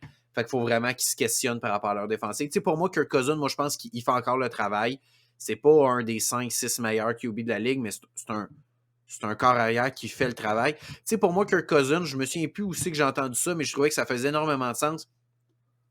Kirk Cousins, c'est la référence dans la NFL dans le sens que si tu as un corps arrière meilleur que Kirk Cousins, tu as un excellent corps arrière. Puis si tu as un corps arrière moins bon que Kirk Cousins, tu es dans le trouble. Pour moi, c'est comme C'est la ton barre, baromètre. c'est Ton le baromètre baromètre. de la NFL, Kirk Cousins. Fait que je trouve que ça fait ça. Fait que tu sais, pour moi, je pense pas que je pense que ça fait le travail d'avoir Kirk Cousins, mais faut que tu règles ta défensive. Là, je pense qu'ils ont congédié justement leur coordonnateur défensif là, cette semaine. Ouais, ça est arrivé, ouais. Mais tu sais, c'est pas juste une question de coordonnateur. Là. Je pense qu'il y a des éléments qu'il faut que tu te questionnes où est-ce Faut qu'on pas s'en être va. surpris, hein. Quand tu as la pire défensive de la Ben Ligue, non, c'est tu ça. vas être remercié Ben ouais. pour tes services rendus. Legit, Dans le fond, même ils vont s'ils avaient pas gagné le Super Bowl, probablement qu'ils auraient congédié leur coordonnateur Ouais, pour faire défensif. comme genre, on a gagné malgré toi, Ouais, c'est maintenant ça. votant, tu sais. C'est ça. Ou je pense que, hey, le Super Bowl, il est où? Il est en Arizona, parfait. Reste donc ici pour faire du scouting à Minnesota. Hein? Oh ouais, il y a des bonnes recrues, là. Va voir ces joueurs défensifs au high school, je sais pas. Mais hey, c'est fou quand même parce que pour les Vikings, on dirait c'est l'équipe qui me fait le plus peur parce que surtout avec la NFC, un peu comme tu sais, les Packers commençaient à pogner, Détroit Je les commençait vois à pogner, les Détroit Bears commence. qui vont drafter haut, Ouais. ils ont eu des beaux flashs en début de Moi, je les vois saison. difficilement répéter les Vikings Hey, l'année c'est prochaine. ça, avec les Bears qui vont être vraiment clairement Ouais. meilleurs l'année prochaine que cette année. Mais oui, c'est dur de faire pire, mais ils ont eu des très beaux matchs en début de saison, des matchs qui se jouaient à pas grand-chose. Justin Fields a pris beaucoup plus en confiance, puis à partir de la mi-saison, c'était plus la même équipe. Ils ont marqué beaucoup de points, mais la défensive, ils ont tellement donné la défensive aux autres équipes pour avoir du bon capital de draft que ça crée problème. Mais je remercie les Bears d'avoir vraiment beaucoup perdu pour que les Steelers draftent 32e dans les chances de Chase Claypool. Donc, merci aux Bears d'avoir eu la saison que vous voulez. Ta division, Marc, m'a beaucoup aidé Voilà, à gagner le moral pour l'an prochain. voilà. Donc, merci à toi. Là, maintenant, parlons des Ravens-Bengals qui se sont vus pour la 3e fois, dont 2 semaines de suite. Ils se sont vus la semaine dernière. Ouais. Et là, c'était, dans le fond, l'affrontement où est-ce qu'on se demandait est-ce que les Ravens allaient jouer avec Lamar Jackson et non, blessé, ne pratique pas. Tyler Huntley à la barre des Ravens. On ne donnait pas cher de leur peau contre les Bengals qui étaient justement champions de la AFC. Et aussi, Joe Mixon a affronté We are the dog in the AFC. Donc, c'est eux les chiens de la NFC. Yeah. Non, pas les chiens, mais plus pour dire dog. Je préfère un équivalent français. On est les boss. On est les. C'est pas français l'équivalent, mais En tout cas, nous sommes la référence en termes d'adversité.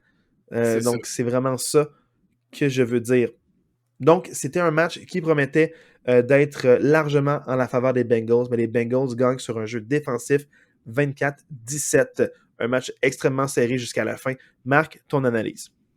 Effectivement, ça a été serré tout le long, là, vraiment.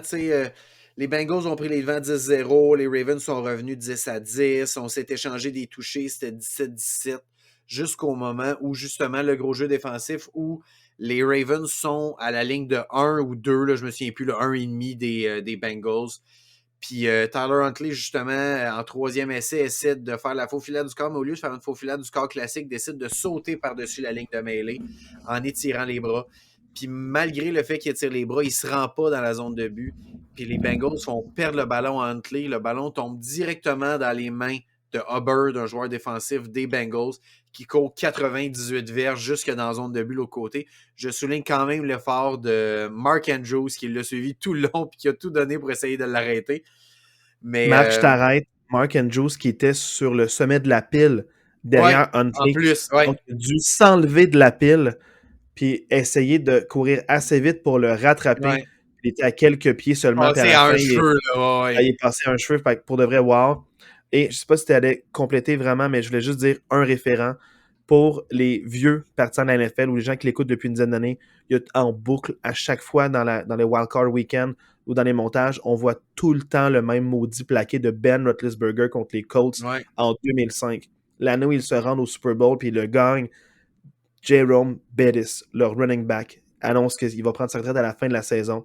Ils sont contre les Colts. Ils gagnent 21-18. Ils ont la balle à la ligne de une verge et il fait le même saut que Tyler Huntley et il se fait enlever la balle des mains parce que dans le fond, un joueur pousse la balle. Ouais. Il y a un joueur défensif des Colts qui prend la balle et le dernier effectue le plaqué en tombant, en reculant vers l'arrière du bout de sa main. Ouais. Big Ben fait le plaqué. Si Big Ben n'avait pas réussi ce plaqué-là, il ne se rendait pas au Super Bowl, puis il ne gagnait pas le Super Bowl. Mais outre ça, c'est encore dans les montages, dans les archives, puis à chaque année, ils le ressortent. Les Ravens viennent de se faire montage. Ce jeu-là va être revu pendant au moins 20 ans. Ouais. Ils viennent de se faire montage. Ils viennent pas juste de perdre, ils viennent de se faire clip, puis ils vont montrer ça à chaque année avant les Wildcard Weekend pendant au moins 20 ans, jusqu'à ce qu'il y ait un autre truc comme ça qui se passe. Ouais. Donc, le montage à l'avantage de mes Steelers, où est-ce que j'étais vraiment stressé de comme voir, surtout quand tu mènes, que tu protèges pas le ballon comme ça, puis tu as d'autres jeux après. Tyler Huntley, tu as d'autres jeux après. C'est pas un do or die. Je comprends que tu as vu Trevor Lawrence le faire hier, là. Mais Trevor Lawrence, il a pris un hors cadence. Il était vraiment beaucoup plus proche que toi. Il était à 1 pouce. Il n'était pas à une verge et demie comme toi tu l'étais. Il était à 1 pouce, 1 cheveu, puis il mesure 1 pied de plus que toi. Là, on est à un moment où est-ce que tu aurais peut-être dû ne pas voir le carré. Parce que même pour Trevor Lawrence, moi, j'étais fâché qu'il fasse ce jeu-là. Parce que c'est tellement risqué quand tu mets la balle en haut. Je me rappelle toujours de Jerome Bettis. Ça devrait être étudié. Ça devrait être montré tout le temps. Il n'aurait jamais dû monter Je trouve que c'est une grosse preuve de ne pas comprendre la situation. Ouais. Dans le sens que pour vrai, tu es au 4e quart, c'est 17-17. Tu sais, tu es à la ligne de 1,5 de l'autre équipe. Là, je comprends que c'est en 3e essai et que tu as peut-être un peu de pression, mais hey, au pire, tu ne l'as pas. Au pire, tu vas chercher le 3 points. C'est un match super serré. Ce 3 points-là aurait pu faire la différence dans le match. Ou tu y vas en 4e essai, tout dépendamment de ce que le coach décidera, mais pour vrai, c'est un manque flagrant de compréhension du match. Puis chapeau à la défensive des Bengals. Pour vrai, moi, c'est vraiment mon highlight de la fin de semaine, c'est peut-être ça, c'est la performance défensive des Bengals dans ce match-là, qui ont eu un excellent match. Vraiment, c'est fou, tu sais. Puis Baltimore qui a aucun wide receiver avec plus que 2 réceptions. Tu sais, vraiment, ça leur fait mal aussi là, dans ce match-là. Là. Tu sais, je pense qu'ils ont été extrêmement bien coachés avec les éléments qu'ils avaient. Bravo à Harbaugh d'avoir coaché cette équipe-là. Puis avec tous les blessés et les trous qu'il y avait dans ce roster-là, de les amener en séries éliminatoires puis livrer une aussi grosse bataille que ça contre les Bengals. Vraiment, chapeau à Harbaugh. Mais vraiment, d'avoir aucun wide receiver qui a plus que 2 réceptions dans un match, ça fait comme pas de sens. Là. Moi, c'est sûr que les Bengals ont joué un beau match défensif, puis je trouve ça le fun de voir qu'ils sont la raison de leur victoire. Ça peut inspirer les Bengals, puis dire hey, on est redevable, puis souvent on gagne grâce à notre grosse attaque, la machine de football, comme tu disais, qui marque 30 points par match. Mais là, c'était pas ça. C'est ça, la seule affaire qui me rassure pas, c'est que les Bengals ont joué un gros match défensif contre une des pires attaques des séries. Ouais, c'est ça. En fait, la pire de la AFC, Ouais, on pourrait argumenter avec clairement. les Bucks. Donc, c'est ça c'est quand ils vont faire contre les Bills, est-ce qu'ils vont avoir une aussi Ouais. grosse performance défensive que ça? Mm. Est-ce qu'ils vont être capables d'arrêter les Bills? C'est ça que je ne sais pas. Mais clairement, les Bills n'ont pas de bonne défensive non plus assez bonne pour freiner les Bengals à moins de 21 points. Donc, tu sais, ça va être un match vraiment avec beaucoup de touchés la semaine prochaine, là, ce match-là. Ce qui m'inquiète pour les Ravens, c'est justement, il n'y a tellement pas de bonne position en attaque. Ils ont beau avoir une excellente défensive, c'est ce qui les mettait dans le match, un peu comme la AFC North avec justement les Browns qui ont maintenu dans le match avec leur défensive, les Steelers qui maintiennent les matchs avec la défensive. Je pense que les divisions, ils soutiennent de la même manière pour sortir de la division. Mm-hmm. C'est une division où est-ce que ça joue dur, ça joue rough, puis ça a joué extrêmement dur, extrêmement rough dans le froid, veut pas aussi. Donc ça laisse des marques, ça laisse des traces. Mais c'est vrai que les Bengals, pour moi, ils sortent là grandis. Puis pour les Ravens, c'est là, tu as de l'incertitude avec Lamar Jackson. Tu n'as pas vraiment de wide receivers. Tu viens de congédier ton coordinateur offensif, Greg Roman. Là, amené. C'est quoi l'étape? Il y a beaucoup de questions sur cette équipe-là. Beaucoup de questions, dans une division qui va être autant, sinon plus relevée l'année prochaine. Tu sais, les Bengals vont être encore très bons l'année prochaine. Les Steelers vont être meilleurs. Les Browns, avec un Deshaun Watson qui va être là toute l'année, on peut espérer qu'il soit meilleur aussi. Tu sais, là, il aura le droit de s'entraîner avec l'équipe. C'est ça, exact. Fait que, tu sais, pour moi, de Baltimore, je les vois difficilement répéter ce qu'ils ont fait cette année, là, honnêtement. Là. Même avec un Lamar en santé, je trouve qu'il manque beaucoup d'éléments à cette équipe-là. Même ça en prend plus que juste Lamar, je pense. Ouais, c'est ça, exact, c'est ça. Ouais, c'est dommage parce que avec une autre saison, quand tu commences là, avec une série de victoires, un Lamar Jackson on pace avec des chiffres incroyables, autant par la course que par la passe. Je me souviens, il est meilleur par la passe, distribue mieux le ballon, protège mieux le ballon, plus intelligent avec ses courses, puis il se passe ça. Je trouve ça vraiment dommage. Je me souviens, semaine 3 ou 4, là, je me souviens plus quelle semaine on en a parlé, mais on a dit ce gars-là est en train d'avoir une MVP season, là, Lamar. Là. On l'a dit, là, semaine 3 ou 4, puis cette saison-là se conclut comme ça, c'est quand même dommage là, pour les. On avait dit après un mois, après 4 matchs, parce que c'est facile d'avoir des hot takes après 2 semaines. On se calme. Là, c'est genre, c'est ça, dans les 2-3 premières semaines, il se passe toutes sortes d'affaires parce que les équipes n'ont pas de footage, il y a beaucoup de choses qui changent. Mais je trouve ça vraiment dommage pour les Ravens. Donc ça m'inquiète énormément pour eux. Mais tant mieux pour les Steelers. Un peu comme toi. Ouais, c'est ça. Changez rien.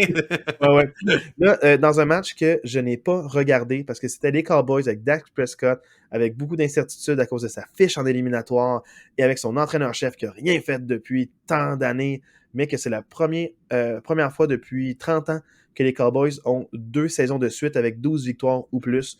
Donc, malgré les succès des 2 dernières années, il y a eu autant d'instabilité parce que c'est America's Team contre des Buccaneers vraiment blessés à outrance durant la saison. Quel Buccaneers on allait avoir durant cette saison-là? Quel Tom Brady allait sortir? Le bon père de famille ou celui qui crie après ses joueurs de ligne à l'attaque, donc ses enfants? Donc, je me demandais vraiment à quoi ça allait ressembler ce match-là. Et les Cowboys l'emportent 31-14 dans un match du Monday Night où j'ai vu que les highlights. J'ai vu les 5 premières minutes, puis j'ai fait, je pense que c'est pas le match que je veux écouter. Donc, j'ai pas d'opinion. Pour moi, c'est pas un match qui voulait dire quelque chose, même pour les Cowboys, qui ressortent de tout ça avec 31 interceptions. Je sais pas quoi en penser. Je pense que je pense rien de ce match-là. Ce match-là me prouve ou me dit rien. Mais si on avait un résumé à faire de ce match-là, Marc, qu'est-ce que toi, tu as vu de ce match-là? Ben, tu sais, comme tu dis, c'est difficile à analyser ce match-là. Tu sais, pour vrai, Dallas, pas compliqué, 4 touchés rapides, là. Tu sais, 4 touchés. Tu sais, c'était 24-0, puis pourquoi c'était 24 puis pas 28? C'est que leur botteur a marqué les 4 transformations d'un point, là. Ça, c'est C'est vraiment 4 premières, ouais. exceptionnel. C'est quand même débile, là. Fait que ça a été 24-0. Puis à partir de là, Dallas a juste joué en. Ils ont joué une formation parapluie tout le reste de la game en défensive. Ils jouaient avec beaucoup. Défensivement, la formation parapluie, c'est que tout ce qu'ils faisaient, c'était. Ils protégeaient le long jeu, puis ils donnaient tous les courts jeux à Tampa Bay. Fait que Tampa Bay a fini par marquer des points parce que justement, Dallas voulait juste pas donner le gros jeu, mais Tampa Bay avançait avec des petits jeux. Mais Il dirigeait du ton Smart, cadran, mais. et aussi, il donnait le milieu pour que le Ouais, cadran c'est ça. continue. Il voulait pas que les receveurs sortent. Avec parapluie, Ouais. ça couvre aussi les côtés pour pas qu'ils sortent. C'est ça. Alors, pour dire, lance dans le milieu, là, petit à petit, le cadran coule. Même si tu Tu gagnes as des tes verges, on points, s'entend. mais tu n'auras vraiment C'est pas ça. assez de temps et assez de possession. Puis de temps en temps, on va briser tes passes. Fait que, Exact. Fait que, tu sais, même le 14, c'est presque, je sais pas des points donnés, mais tu sais, ça veut même pas tant dire l'allure. C'est pas menaçant. Pour moi, même si ça finit 31-14, je trouve que le 31-14 reflète même pas à quel point Dallas a dominé ce match-là. Tu sais, c'est juste fou, là. Brady, 66 passes tentées, c'est son plus haut sommet en carrière. Beaucoup de mauvaises passes de Brady dans ce match-là. 34 en 66, hein? Attends, répète-moi ça. C'est à peine 50%, c'est genre ouais, 34 à peine 5. Ouais, c'est ça. Exact. 66. Puis pour vrai, c'est des beaucoup de mauvaises passes. Je ne sais pas si c'est lui qui faisait des mauvaises lectures ou si c'était ses receveurs qui ne faisaient pas nécessairement le bon tracé avec la défensive. Mais vraiment, des fois, là, c'était des passes. Il n'y avait personne dans le même fuseau horaire. Là. C'était juste des. J'ai rarement vu Brady aussi désordonné que ça. Il faut quand même mentionner que oui, j'ai dit que Dallas avait vraiment dominé, mais pour moi, un point tournant dans le match qui a fait vraiment très mal à Tampa Bay, c'est qu'après le premier touché de Dallas marque un touché à sa première possession. La première possession de Tampa Bay monte le terrain au complet, puis ils sont à peu près à la ligne de 7-8 de Dallas, puis Tom Brady fait une passe dégueulasse dans la zone de but qui se fait intercepter. Puis, tu sais, je pense que ça a vraiment cassé les jambes de Tampa Bay. Tu sais, déjà que Tampa Bay partait clairement défavori dans ce match-là. Tu dis, hey, on monte le terrain, ça va popper, t'es ainsi retouché, on se garde dans le match. Mais là, le fait que Brady se fasse intercepter sur leur première séquence à l'attaque, moi, je pense que ça leur a vraiment cassé les jambes. C'est comme leur espoir de rester dans le match. C'était pas leur première, c'était la première après le premier touché des Cowboys. Oui, c'est ça. Oui, c'est la première possession. Je me suis peut-être mal C'est leur troisième. La première possession après le toucher des. C'est à ce moment-là, j'ai fermé la télévision, je suis allé me coucher. Ouais. Parce que dans le fond, j'étais comme, ils ne reviendront pas de ça. Parce que Brady n'était pas menacé. Il n'y avait pas de joueur défensif proche de lui ou qui le menaçait de le frapper ou de le plaquer. Il a fait un pump fake puis il a pensé dans la fin de la zone de but, mais il y avait 3 joueurs de Dallas. Je pense que la raison pour laquelle ça n'aurait pas été intercepté, c'est que trop de joueurs pensent qu'ils ont la balle, puis les 3 joueurs, c'est Cowboys, puis ça arrache le ballon, puis ils tombent. Mais c'est parce que c'était vraiment une passe parfaite pour les Cowboys. Il n'y avait aucun Buccaneers proche. Personne-là, c'est ça. Puis je trouve ça dommage qu'ils partent de même, parce que là, il a mis un peu ses adieux pour les Buccaneers. Il ne reviendra pas l'an prochain. Son contrat est fini. Je ne sais même pas s'il va aller ailleurs, s'il y a une équipe qui va vouloir le patcher pour 1 an. Mais il se fait vieux, frustré. Est-ce que tu veux un corps comme ça pendant 1 an qui va venir crier après tous tes joueurs, même si c'est lui? Je ne sais pas qui va vouloir le signer. Peut-être les Dolphins, peut-être les Raiders. Une franchise qui n'est pas... Tu sais, genre une franchise, c'est le Tampa Bay, qui c'est pas une grosse équipe ultra connue. C'est pas une équipe, tu sais, c'est pas une équipe qui vend beaucoup de chandails. C'est pas les Cowboys ou whatever. Tu sais, Tampa Bay, il y a personne qui parlait de Tampa Bay, mais là, Brady, ça arrive, puis là, soudainement, ça devient une équipe. Tu sais, une équipe un peu comme ça qui veut se mettre sur la map. Ben, d'avoir un gars comme Brady pour 1 an ou 2, ça peut juste te mettre sa map. Tampa Bay, t'as beau avoir Mike Evans qui a tout le temps eu des saisons de plus de 1000 verges. T'as beau avoir eu un Winston qui a eu une saison de plus de 5000 verges. On n'en parlait pas. T'as beau avoir eu un Super Bowl en 2003. Il n'y a pas vraiment de... Non. On n'en parle pas de manière constante. Là. Fait que t'as raison, ça amène beaucoup de presse. Puis il y a plein d'équipes qui ont pas de corps arrière ou qui en auront plus. Fait que, est-ce qu'il va vouloir retourner voir Josh McDaniels aux Raiders? Les Dolphins, peut-être que Brady, le tour de bateau, ben ça va marcher 1 an plus tard parce qu'il a déjà été courtisé par le propriétaire. le propriétaire maintenant qui a le droit de rentrer dans l'édifice. Mais tu sais, Oui, ils ont perdu un first pick à cause de collusion parce qu'il en est sur un bateau. Ils ont, ouais. ils ont voulu le recruter. Peut-être qu'ils vont vouloir le remplacer par toi pendant 1 an avec Brady. Je sais pas qu'est-ce qu'ils vont faire, mais je sais pas quelle équipe veut l'avoir parce que c'est clairement pas un projet à long terme. Non, non, non, c'est ça. Et je sais pas s'il aide vraiment à gagner un Super Bowl à l'âge qu'il a. C'est Lui dommage aussi, est-ce que de lui même. aussi peut continuer? Tu sais, en quelque Ouais. part, tu as tout gagné, tu as tous les records. Est-ce que tu veux vraiment continuer encore? Je le sais pas, tu sais. Je trouve ça dommage parce qu'il se fait plus de mal à Ouais, lui. Puis c'est triste de voir de même. C'est pas la tête haute. La plus belle histoire pour lui, ça aurait été, il aurait dû partir après son Super Bowl là-bas. Puis vraiment. genre, merci, Après sa bonsoir. première Puis année on à fait la Tampa tête Bay, ça haute. aurait bien Puis été. il n'y a rien qui peut affecter Ouais, mon leg. c'est Puis au ça. pire, le record ou deux que j'ai pas, ben on s'en fout un On peu. s'en fout, ben Je oui, pense c'est que lui, ça. il s'en fout pas. Mais je trouve ça Ouais. vraiment dommage. Fait que moi, les Buccaneers, c'est vraiment la transition. Ils ont congédié Byron Leftwich, qui était qui? Coordinateur offensif, Offensif, ouais. offensif. Brady s'en va dans sa conférence de presse, c'est pas officieux, mais tout le monde le dit qu'il ne reviendra pas.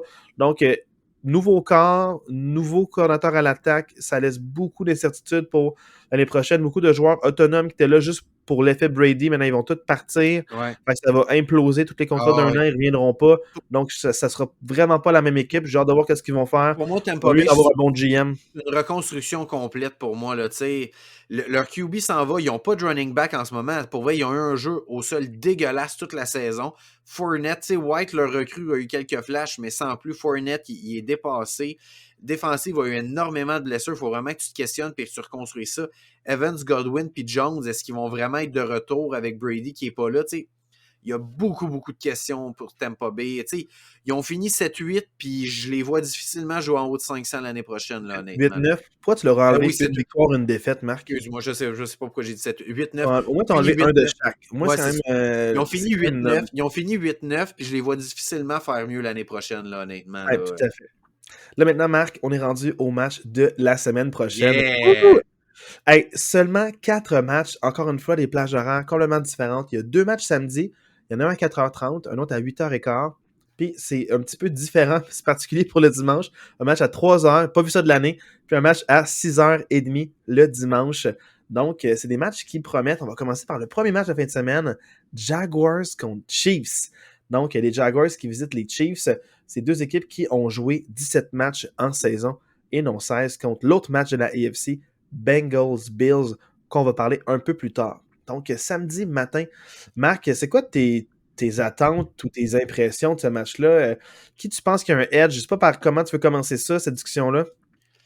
Hey, pour vrai, moi, je suis Kansas City. Là, quand je regardais pendant mon bye week, toutes les équipes que c'était possible d'affronter, l'équipe que je voulais pas voir, c'était bien Jacksonville, honnêtement. Là. Pour moi, c'est vraiment une pleure de banane qui traîne à terre pour les Chiefs. On s'entend, les Chiefs sont clairement favoris dans ce match-là, mais s'il y a un upset qui peut arriver en fin de semaine, c'est bien les Jaguars qui battent les Chiefs. Là. Tout est en place pour que ça arrive. Je suis pas en train de dire que c'est mon take, là, c'est pas ça. Je pense quand même que les Chiefs vont sortir gagnants de ce match-là, mais je ne serais pas étonné de voir les Jaguars gagner ce match-là. Je pense qu'avec Trevor Lawrence qui a vaincu un peu la nervosité du début des séries, si on revoit le Trevor Lawrence et l'attaque des Jaguars, la deuxième demi, moi je pense que ça peut donner un match vraiment explosif. C'est un match vraiment intéressant qu'on nous propose samedi à 4h. J'ai vraiment hâte de voir ce match-là. J'ai hâte de voir l'attaque des Chiefs contre la défensive des Jaguars aussi, à quel point l'attaque des Chiefs va être capable de faire des petits miracles. Est-ce que Patrick Mahomes va être capable de faire des petits miracles contre la défensive des Jaguars qui est ultra performante depuis la mi-saison? Ça m'intrigue vraiment ce match-là. Moi, ce que j'aime de ce match-là, c'est vraiment là, le petit scénario, la manière que je vois ça par rapport, c'est que faut voir les entraîneurs-chefs, veut pas. C'est deux entraîneurs-chefs qui, dans les dernières années, dans les récentes années, ont gagné un Super Bowl. Ouais. Andy Reid, Doug Peterson. Donc, pour moi, ils vont être bien coachés, ils vont être bien préparés. Ils savent ce qu'il faut. Ces équipes-là, ils ont affronté d'autres équipes. Les Chiefs, c'est une entité. C'est comme si c'était pas plus les joueurs qui jouent, mais ça fait 4 ans qu'ils se rendent, dans le fond, à la finale de la AFC. 2 fois vont au Super Bowl, le gagnent une fois. Donc, dans les 4 dernières années, c'est l'équipe à battre, c'est les Chiefs. Non, pas de suite. Ils sont rendus de suite, mais ils ne sont pas rendus au Super Bowl. Ma phrase pouvait laisser à désirer. L'an passé, c'est les Bengals qui ont battu les Chiefs. Mais je sens que les Chiefs, 4 ans de suite en finale de la AFC, c'est exceptionnel. Donc, c'est comme si les Chiefs étaient plus gros de nature à cause des succès des années passées. Ouais. Par contre, s'il y en a un pour le faire, c'est les Jaguars. Les Jaguars, ils savent pas c'est quoi leur plafond. Non, c'est Un peu ça. comme les Bengals de l'an passé, c'est beaucoup de recrues, beaucoup de jeunes, beaucoup de gens qui vivent pour la première fois aux éliminatoires, des vétérans là, qui se disent « Hey, j'ai jamais vécu ça », puis genre, tu sais, je crois au groupe. Fait que, tu sais, il y a comme des jeunes qui sont excités, qui croient au projet, qui savent que ça peut prendre 10 ans avant qu'ils retournent, ou peut-être qu'ils retourneront jamais en éliminatoire. Donc, Ouais.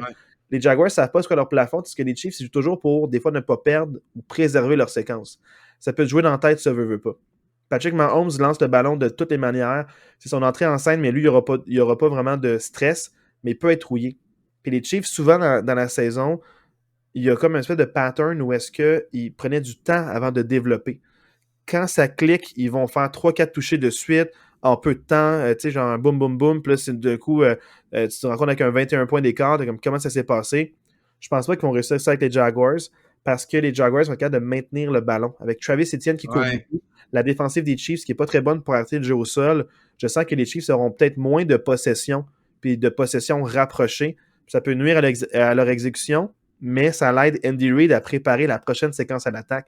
Fait que c'est comme si Mahomes, t'as envie de donner le ballon le plus souvent rapidement pour dire comme Ouais. hey, t'auras pas le temps de te préparer une séquence, mais en même temps, t'as pas envie de donner le ballon pour dire quand tu as le ballon, tu fais des miracles. Ouais, c'est ça. Les séquences peuvent durer 15 jeux pendant 8 minutes, comme ils peuvent durer 3 jeux, 90 verges, puis 37 secondes. Ouais, c'est ça. Il y a besoin, là, en fin de demi, puis en fin de match, Ils sont incroyables. il y a littéralement besoin de 13 secondes pour créer l'égalité d'un match, puis aller en prolongation. Ce gars-là, là, tu peux mener par 7 points, il reste 7 secondes, tu stresses, tu pisses dans tes pantalons. Clairement. Oh, ouais, je suis d'accord.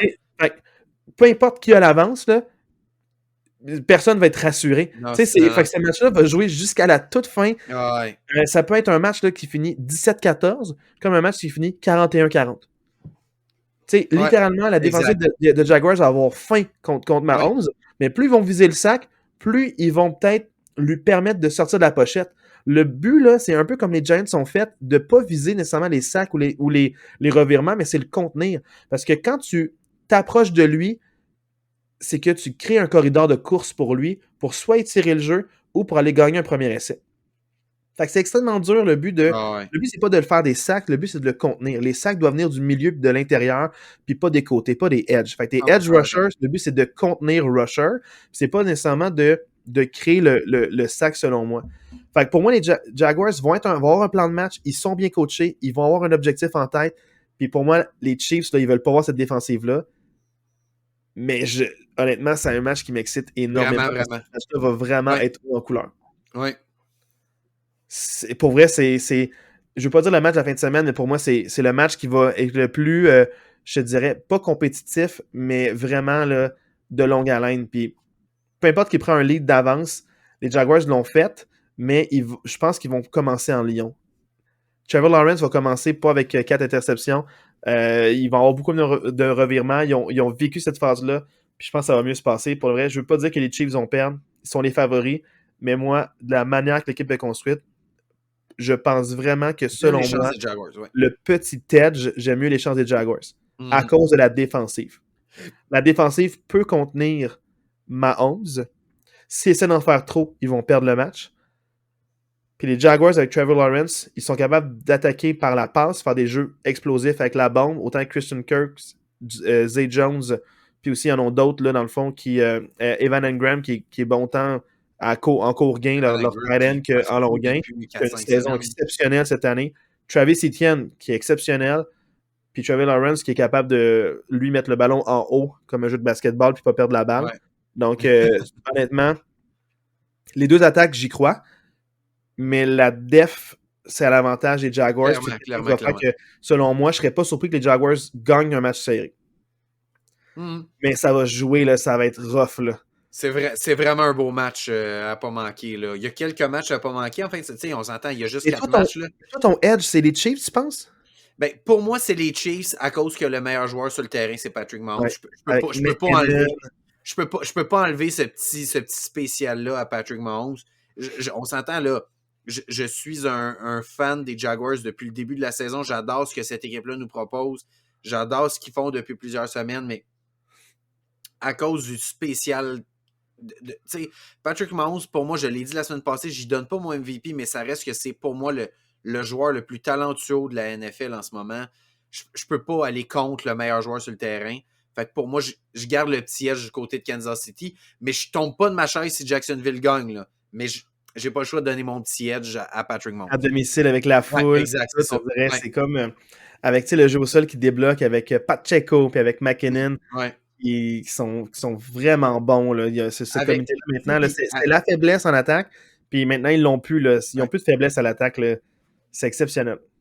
Hey, pour de vrai, absolument. puis Puis avec ton Andy Reid qui a eu une semaine de plus pour préparer son équipe, qui est un excellent entraîneur, tu sais, tout ça qui rentre en ligne de compte, j'ai vraiment de la misère à voir Kansas City perdre ce match-là. hey, j'ai Même si, tellement hâte. même si pour vrai, si Jacksonville gagne, là, moi je trouve que ça met du hype big time sur le reste des séries. Là, mais Oh je man, pense. vraiment. Ouais, C'est comme un peu l'équipe Cendrillon. ouais, c'est Doug ça. Peterson, un peu comme s'est fait tasser par les Eagles alors qu'il venait de gagner 2 ans plus tôt. Là, dans le fond, il y a eu une année off. Il revient dans un système qui était dysfonctionnel. Super Mais tu vois Bowl, que, Jaguars, Giants. oh my god, si c'est ça, là, pour vrai, je capote. Là, ce Super Bowl-là oh my god, non, les fans des Giants, c'est un gros marché quand même. Là. New York, ça va être en, Ouais. en croisade. Pour vrai, ils vont faire un pèlerinage jusqu'en Arizona pour aller encourager leur équipe, tellement c'est incroyable. Mais maintenant, parlons du prochain match. Tu m'as mis un peu l'eau à la bouche. Les Oui, Giants c'est ça. et les Eagles. Un match de division. Il y a 3 Ouais. équipes de cette division-là encore en liste sur 4 de la NFC. C'est la première fois depuis 1997 qu'il y a 3 équipes de la même division la deuxième semaine des séries. C'est hallucinant. Ça me fait capoter. Ouais. Mais tu sais, les Giants qui gagnent contre les Vikings, c'est sûr que les Vikings, dans le fond, une défensive plus accessible que celle des Eagles. Ouais. Donc, c'est sûr que peut-être que Daniel Jones va pas être capable de répéter ses exploits de la semaine dernière.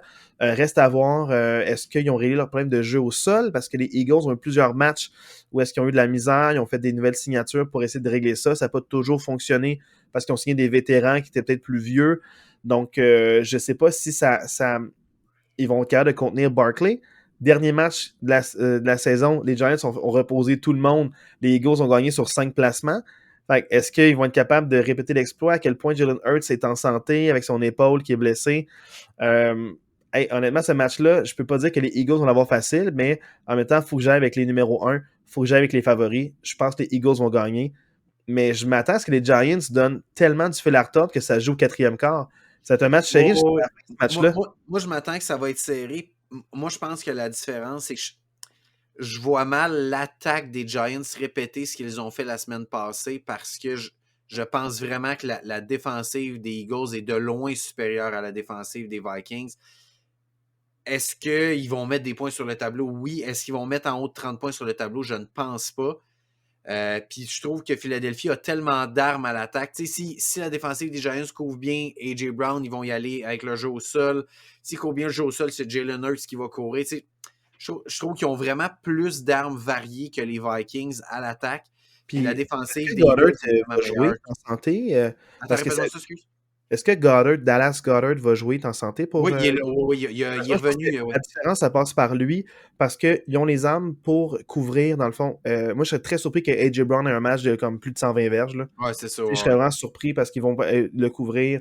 Devonta Smith, ils vont le couvrir. Ils ont couvert Jefferson, puis peu importe, Irv Smith, Hawkinson. Ils ont vraiment couvert. Ils l'ont fait contre les Vikings. Ils vont le refaire encore contre les Giants. Peut-être qu'ils vont les avoir à cause du tight end. Ça dépend à quel point ils vont Effectivement, être que la clé, ouais. efficaces contre lui.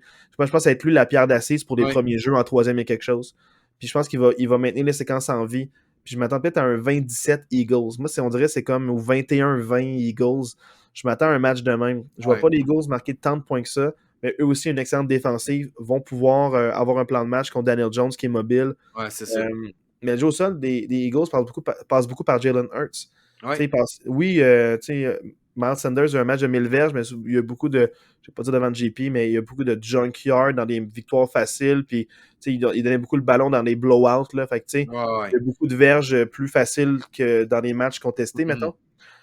Mais ça passe beaucoup par Jalen Hurts, fait que ça dépend vraiment de l'état de santé. Mais si Jalen Hurts est en santé, ou même 80%, là, je ne dis pas 100%, je Ouais, vois c'est mal ça. comment ils peuvent perdre ce Exact. match-là. Ouais. C'est mes favoris pour l'emporter, fait que je pense qu'ils vont avoir le edge, mais c'est pas un match facile. Ça va pas être un blowout. Non, je suis Puis d'accord. les Giants, là, je pense qu'ils croient au projet, parce que c'est une équipe extrêmement disciplinée, puis bien Ouais. coachée, puis Brand Dable a un projet. Fait que, tu sais, puis les Eagles, tu sais, avec Nick Sirianni, oui, ils ont des projets, ils s'adaptent à l'adversaire. Je me demande comment ils vont s'adapter aux Giants. Je pense est-ce qu'ils peuvent s'adapter aux Giants? Comment ils peuvent répliquer, plaquer Saquon Barkley en pratique? Le vivre, c'est autre chose. Puis ils l'ont Ouais. pas vécu au dernier match de la saison, ils le Il reposaient. était pas là, ouais, c'est ça. Fait que hey, je trouve ça, c'est vraiment un match intriguant. Moins que le premier, mais c'est un match vraiment du soir, donc je vais pouvoir l'écouter comme il faut. C'est vraiment quelque Ouais. chose là, à regarder ce match-là. Mm. Là, on a la reprise. Est-ce que tu as quelque chose à dire avant Non, pour ben, ajouter? je pense que ça fait le tour pour ce match-là, ouais. Ok. Maintenant, Bengals-Bills, la reprise du match, c'est le match, dans le fond, de la 17e semaine qui a Ouais. été déplacé. Ah non! C'est vraiment les éliminatoires. Ils sont rendus là, ils ont gagné leur match. Excuse-moi, je t'ai mélangé. Donc, c'est pas la reprise du match, mais c'est comme le match qui n'a jamais eu lieu en saison et qui aurait pu avoir lieu. Ouais. Marc nous l'a répété à chaque semaine. Les Bengals ont battu chaque équipe d'éliminatoire de la AFC, sauf les Bills. Puis le match où c'était supposé arriver, les Bills ont décidé d'annuler le match. Boo, ils ont appelé au téléphone. Non, vous le savez, Oui. c'est la blessure crève-cœur à Ouais. Damar Hamlin. Il va bien, il est sorti de l'hôpital, il a parlé à ses coéquipiers. J'aime que Donc, tu dises que c'est une blessure crève-cœur. c'était pas voulu, mais il y a un moment de silence dans le podcast, puis tu le couperas pas. Non. Puis à la limite, si tu fais un montage, mets une musique triste à Ok, c'est. tout le segment où je parle de. Ok. Oublie-le pas, le son, tu vas avoir meilleur coup pas la semaine prochaine, Matt. Mais je sens que ce match-là, les Bengals ont l'avantage sur les Bills à cause de la défensive, mais on peut jamais compter Josh Allen puis les Bills out. Ils vont vouloir se reprendre, ça fait longtemps qu'ils cognent à la porte. Ils vont pas laisser les Bengals de juste les battre de vitesse. Donc ils vont vouloir peut-être que le Buffalo va vouloir abattre le Bills, le Bengals. Oh merde, j'ai Le manqué Buffalo. mon jeu de mots. Mais c'est deux animaux félins. Ouais. Un animal félin puis l'autre animal terrestre avec des cornes. Donc, les Bengals là, qui ont une belle saison l'année passée sont rendus au Super Bowl. Ils vont vouloir freiner les Bills, mais les Bills, j'ai hâte de voir quels Bills on va avoir. Moi, je pense que c'est le match le plus 50-50 de la fin de semaine. Pour moi, il n'y a pas de clair favori dans ce match-là. Je ne sais pas à Las Vegas c'est quoi les preneurs au livre, leurs pronostics, mais pour vrai, pour moi, c'est vraiment le match de la fin de semaine où je ne vois aucune des deux équipes favoris par rapport à l'autre. Toi, tu donnes le petit edge à Cincinnati, mais tu sais, comme on disait tantôt, oui, la def de Cincinnati a été bonne la semaine passée, mais c'était tellement pas contre une bonne attaque que est-ce que c'est vraiment une référence? Il y a 3 joueurs des Bengals sur la ligne à l'attaque qui sont blessés, qui ne joueront pas la semaine prochaine. Ça peut quand même être quelque chose d'important, ça aussi. Mais d'un autre côté, Buffalo n'a pas été super impressionnant contre Miami. Fait que tu sais, je ne sais vraiment pas quoi penser de ce match-là. C'est deux excellentes équipes. Mais je suis vraiment pas capable de donner un edge. Est-ce que ça joue à quel corps a le ballon en dernier? Ça se peut que ce soit ça. T'sais, à Ça la se peut fin que du ce soit match, littéralement qui va avoir la dernière possession. Ça se peut que ça se joue à ça. parce que tu sais, un festival de toucher dans les 4 dernières minutes avec un festival, quand Ouais. les défensifs sont plus fatigués, les attaques ont un plan de match, ils savent qu'est-ce qui fonctionne contre tel joueur, quel match-up est-ce qu'ils veulent avoir, quel match-up est favorable. Donc peut-être que ça va jouer à qui a la balle en dernier, parce que pour être Bengals, Bills, moi je te dis, hein, plus j'y pense, plus j'ai envie de dire Edge Bills. Tu sais, parce que les Bills, je pense que c'est plus constant à travers le temps. Ils ont un bon entraîneur-coach. Les Bengals, c'est un peu que l'équipe Cendrillon de l'année passée. Beaucoup de blessures. Là, peut-être qu'ils se disent on veut répéter ça. Fait au lieu d'un peu comme les Jaguars qui ne savent pas leur ceiling, eux, peut-être qu'ils se disent c'est Super Bowl ou rien. Puis peut-être qu'ils se voient une semaine plus loin encore. Je ne sais pas à quel point ils se disent nous, on a été. Peut-être qu'ils vont être vraiment, vraiment motivés contre les Bills parce qu'ils se disent c'est le match qu'on aurait dû gagner pour avoir une chance d'être premier ou devancé puis être à domicile au lieu d'être chez vous. C'est le match qu'il menait 7-3, puis il y avait le vent dans les voiles, puis il y avait une séquence à l'attaque qui marchait bien. Fait que les Bengals, peut-être qu'ils se sentent un peu usurpés par rapport à ça. Par rapport Exact. au Mais c'est pour ça. C'est pour ça, il y en a qui vont dire, les Bills, à cause de ce qui s'est passé avec leurs joueurs blessés, ils ont le petit edge. Mais pour moi, le edge va autant d'un bord que de l'autre, parce qu'il y a autant Buffalo va dire on veut gagner pour demeure, mais les Bengals, eux autres, ils ont la petite crotte sur le cœur de dire hey, on l'aurait gagné, ce game-là, nous autres. Fait que pour moi, ce edge-là n'a pas tant sa place dans ce match-là non plus, ce petit edge émotif-là. Ok, Marc, là, j'ai réfléchi. Au début, j'avais Bengals. Alors ça, j'ai changé pour Bills. Là, je reviens à Bengals, puis je bougerai pas. Parce que l'affaire que je me rappelle, c'est que les Ravens, comme les Steelers, sont excellents pour contrer le jeu au sol avec leur ligne défensive. Fait que Joe Mixon n'a pas eu l'impact qu'il aurait pu avoir dans un match comme celui-là. Ouais. Avec les Bills, comme la blessure, entre autres, à Von Miller, puis aussi à la ligne défensive des Bills, je pense que Joe Mixon va avoir clairement un meilleur match. Clairement. Puis surtout avec Jamar Chase, avec avec Boyd, puis Higgins, puis Hurst, pour vrai, c'est comme, ça va tellement Ils ont bien à l'attaque tellement que d'armes. je pense pas que les Bills vont avoir assez d'armes pour les limiter. Puis je pense qu'au final, les Bengals vont marquer plus de points que les Bills. Ça, comme je te dis, c'est un festival offensif. Ah Ça ouais. peut prendre du temps au début. Ils vont peut-être se tâter un peu, puis ça peut-être punt ou juste. Ça se peut que les deux équipes marquent opening drive. Donc, Mhm. première séquence à chacun, ils marquent un touché. Puis après ça, c'est punt, punt, punt parce qu'ils se sont ajustés un peu. Puis la séquence pratiquée, télégraphiée a été arrêtée. Donc, je m'attends à ce que. Je sais pas comment le match va commencer, mais je m'attends à ce qu'en deuxième demi, ce soit un festival offensif. Le contraire m'étonnerait beaucoup. Mais je pense que les Bengals ont juste le petit edge où ils vont marquer plus de touchés que de placements. Puis les Bills, quand même assez conservateurs, ils vont vouloir y aller en quatrième essai au lieu de faire le placement si les Bengals marquent trop de points. Puis Ouais. souvent, ça a été le moment où est-ce que ça marchait moins bien les quatrièmes et quelque chose. Fait que, peut-être qu'ils vont vouloir y aller trop souvent, mais il faut faire confiance au botteur. Fait que, moi, je pense que les Bengals vont gagner ce match-là. Je suis plus en confiance pour les Bengals que pour les Bills, moi, je te dirais.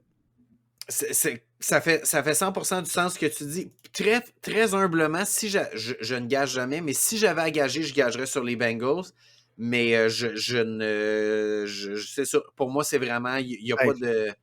C'est puis ça. comme pour les gens qui nous entendent, j'espère que vous entendez l'hésitation dans nos voix Oh, quand oui, on parle vraiment. de ça. Oh, oui. Parce que ça, c'est le match où est-ce que on dirait mon cœur veut que les Bills gagnent, puis même pas avec Damar Hamlin, avec Josh Allen, avec au début, les gens ne croyaient pas, il était drafté plus loin que qu'est-ce qu'il aurait peut-être voulu être drafté. Euh, les gens doutaient un peu de oh, il lance fort, mais est-ce qu'il est précis, est-ce qu'il est si bon que ça? Il a fait ses classes, il était considéré comme MVP à certaines occasions. Donc, pour moi, pour les Bills, la Bills Mafia, pour Buffalo, qui ont fait en début 2004 Super Bowl de suite, puis ils l'ont perdu, on dirait pour que les Bills gagnent, je serais content que les Bills gagnent un Super Bowl. Je serais content qu'ils aient leur Ouais. moment de gloire. Ça me dérangerait pas, puis je serais heureux pour eux qu'enfin ils puissent en profiter puis célébrer. Ça me ferait plaisir, mais on dirait que je les vois pas gagner ce match-là, puis ça me fait suer parce qu'il y fait plusieurs années qu'ils cognent à la porte, puis il y a toujours quelque chose. Il y a l'overtime où est-ce qu'ils perdent le coin flip, puis ils n'ont même pas une chance de répliquer à Patrick Mahomes. Puis là, cette année, peut-être qu'ils arrivent contre des Bengals super motivés, puis qui ont faim, puis qui se sentent lésés par rapport à la semaine passée, Mhm. le 3 semaines. Donc, je sens vraiment que ça va être un match qui va jouer à pas grand-chose, mais les Bengals ont l'edge. Puis si les Bengals gagnent, ça va être un lieu neutre. Parce que dans le fond, là, Non, si les Bills gagnent, c'est les ça va être Bills, un lieu soit. neutre. Ouais. J'aimerais pas me tromper avec mes jeux de mots Il faut félins. que les Chiefs gagnent aussi, là, en Ça, passant. Là. si Faut que les les... Chiefs gagnent, Et que si les les Bills Chiefs gagnent. gagnent, Ouais. que les Bills gagnent, c'est un lieu neutre. Si C'est les Atlanta en Jags passant. gagnent, il se passe rien de ce qu'on vient de dire. Non, Mais c'est ça, parce que les Jags ils n'auraient pas pu avoir le potentiel de dépasser les c'est ça. Bengals ou les Bills. Donc, C'est... c'est vraiment. Il peut y avoir un lieu neutre en finale de la AFC. Le lieu neutre, c'est Atlanta en passant. Ça a été décidé, là, c'est Atlanta. Grande ville de football, Atlanta. Si c'est Bills et Chiefs, ça va être à Atlanta le match. Wow. Hey, je veux pas arrêter de parler, puis on va juste douter plus, puis on va dire Bills dans 5 Ouais, minutes. c'est ça, On va dire ouais. Bengals dans On l'autre. passe sur ça. Dernier match, Cowboys 49ers. Deux bonnes défensives qui s'affrontent, mais une 49ers plus efficace en termes de points accordés, tandis que les Cowboys, c'est en termes de revirements de toutes Ouais. sortes. Interceptions, je pense qu'ils sont deuxième derrière les Steelers. Les Steelers, c'est l'équipe qui a avec le plus d'interceptions, puis je pense que ceux qui sont tout juste derrière les Steelers, c'est les Cowboys. Et aussi, ils font plus de force fumble puis de sack, donc c'est une défensive étoile qui s'annonce quand même robuste contre les 49ers. Est-ce qu'ils vont être capables d'ébranler Brock Purdy, qui semble inébranlable, comme, Mhm. comme le Rock, ce Brock? Donc, j'arrête les jeux de mots, je suis fatigué, mais je sais que les 49ers ont le edge parce que la défensive est capable de contrer les Cowboys. Les Cowboys vont eu facile contre la défensive des Buccaneers. Souvent, ils n'étaient pas contestés. Puis les 49ers vont être sur eux. Là. Il n'y aura pas de catch non contesté. Les mains vont défendre des passes. Ça prend des passes bien placées. Ça prend des bons trajets. Je pense que les 49ers, à cause de leur défensive, vont limiter les Cowboys, créer des revirements. Puis pour moi, c'est un match que... Tu sais, une match mettre du dimanche soir à cause des fanbases. 49ers, gros fanbase. Ah Cowboys, ouais. gros fanbase.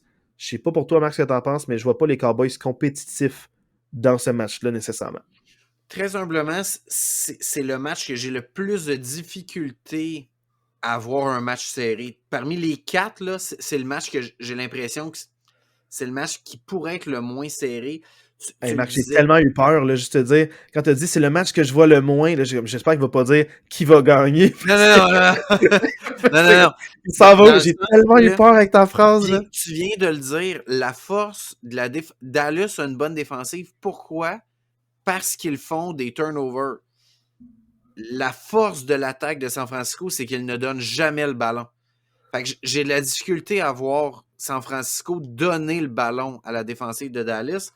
Puis si on va de l'autre côté, ce qui fait que Dallas est productif à l'attaque, c'est grâce à leur jeu au sol, mais ils affrontent la meilleure défensive de la ligue contre le jeu au sol. Fait que pour moi, le jeu au sol de Dallas va être complètement stoppé, puis j'ai de la difficulté à voir Dak Prescott avoir la charge de 100% de l'attaque sur ses épaules, gagner ce match-là. Pour vrai, je vois mal Dallas arriver à gagner ce match-là. Peut-être qu'ils vont rendre ce match-là compétitif, puis tant mieux parce que c'est le fun d'avoir des matchs serrés, mais j'ai vraiment de la difficulté à voir comment ils peuvent être compétitifs contre San Francisco. Là. Je veux revenir aux entraîneurs-chefs parce que je trouve que c'est en série, rendu à ce stade-là, c'est aussi. vraiment important de voir pas juste les éléments, mais comment ils sont préparés. Puis Mike McCarthy, j'y fais beaucoup moins confiance pour la préparation de ses joueurs. Oui. L'année passée, il était stressé, puis c'est lui qui était comme... Il se contrôlait pas, puis il a mal géré l'émotion de ses joueurs, puis il a été full indiscipliné l'an passé. Cette année, il est encore full nerveux puis stressé.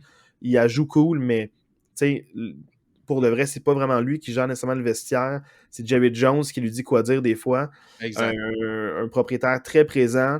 Et là, dans le fond, les 49ers avec Kyle Shanahan, que lui, il a faim. Là. Il a eu ses amis. Là. Il a vu McVay gagner. Lui, c'est un peu de la même école. C'est des amis de longue date. Il s'est rendu à un Super Bowl 5-6 ans. Et là, dans le fond, il s'est rendu en finale de la NFC l'an passé. À pas grand-chose, il aurait pu battre les Rams.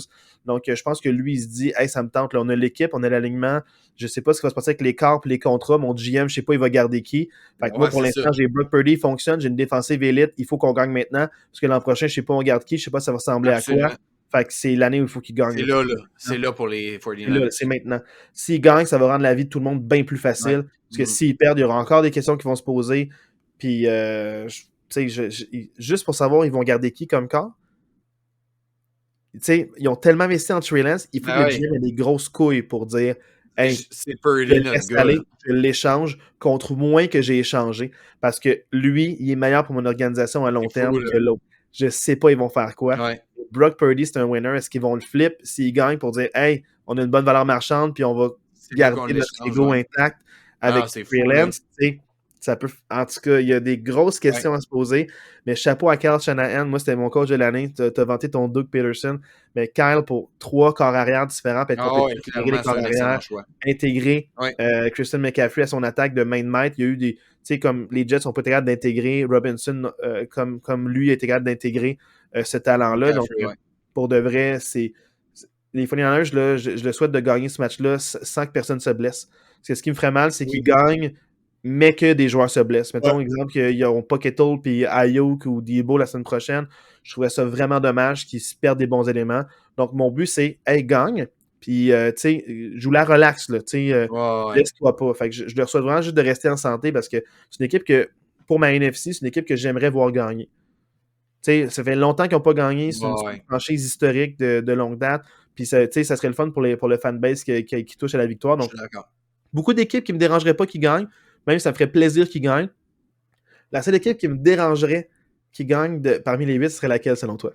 Dallas. Les Cowboys. À cause du fanbase. C'est ça. Oh mon Dieu!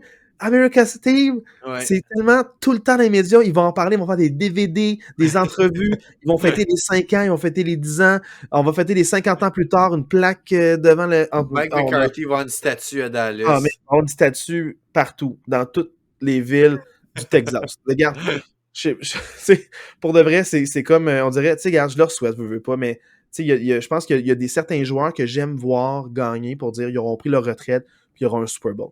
Ça serait plate que certains corps arrière qui marquent leur génération ne puissent pas avoir ce trophée-là. Je sais que c'est pas un trophée de participation, mais Tom Brady, il y a eu 7 ans, il y a eu le monopole. Là, amené, il y aura peut-être une plus grande proportion d'athlètes qui vont pouvoir y goûter maintenant.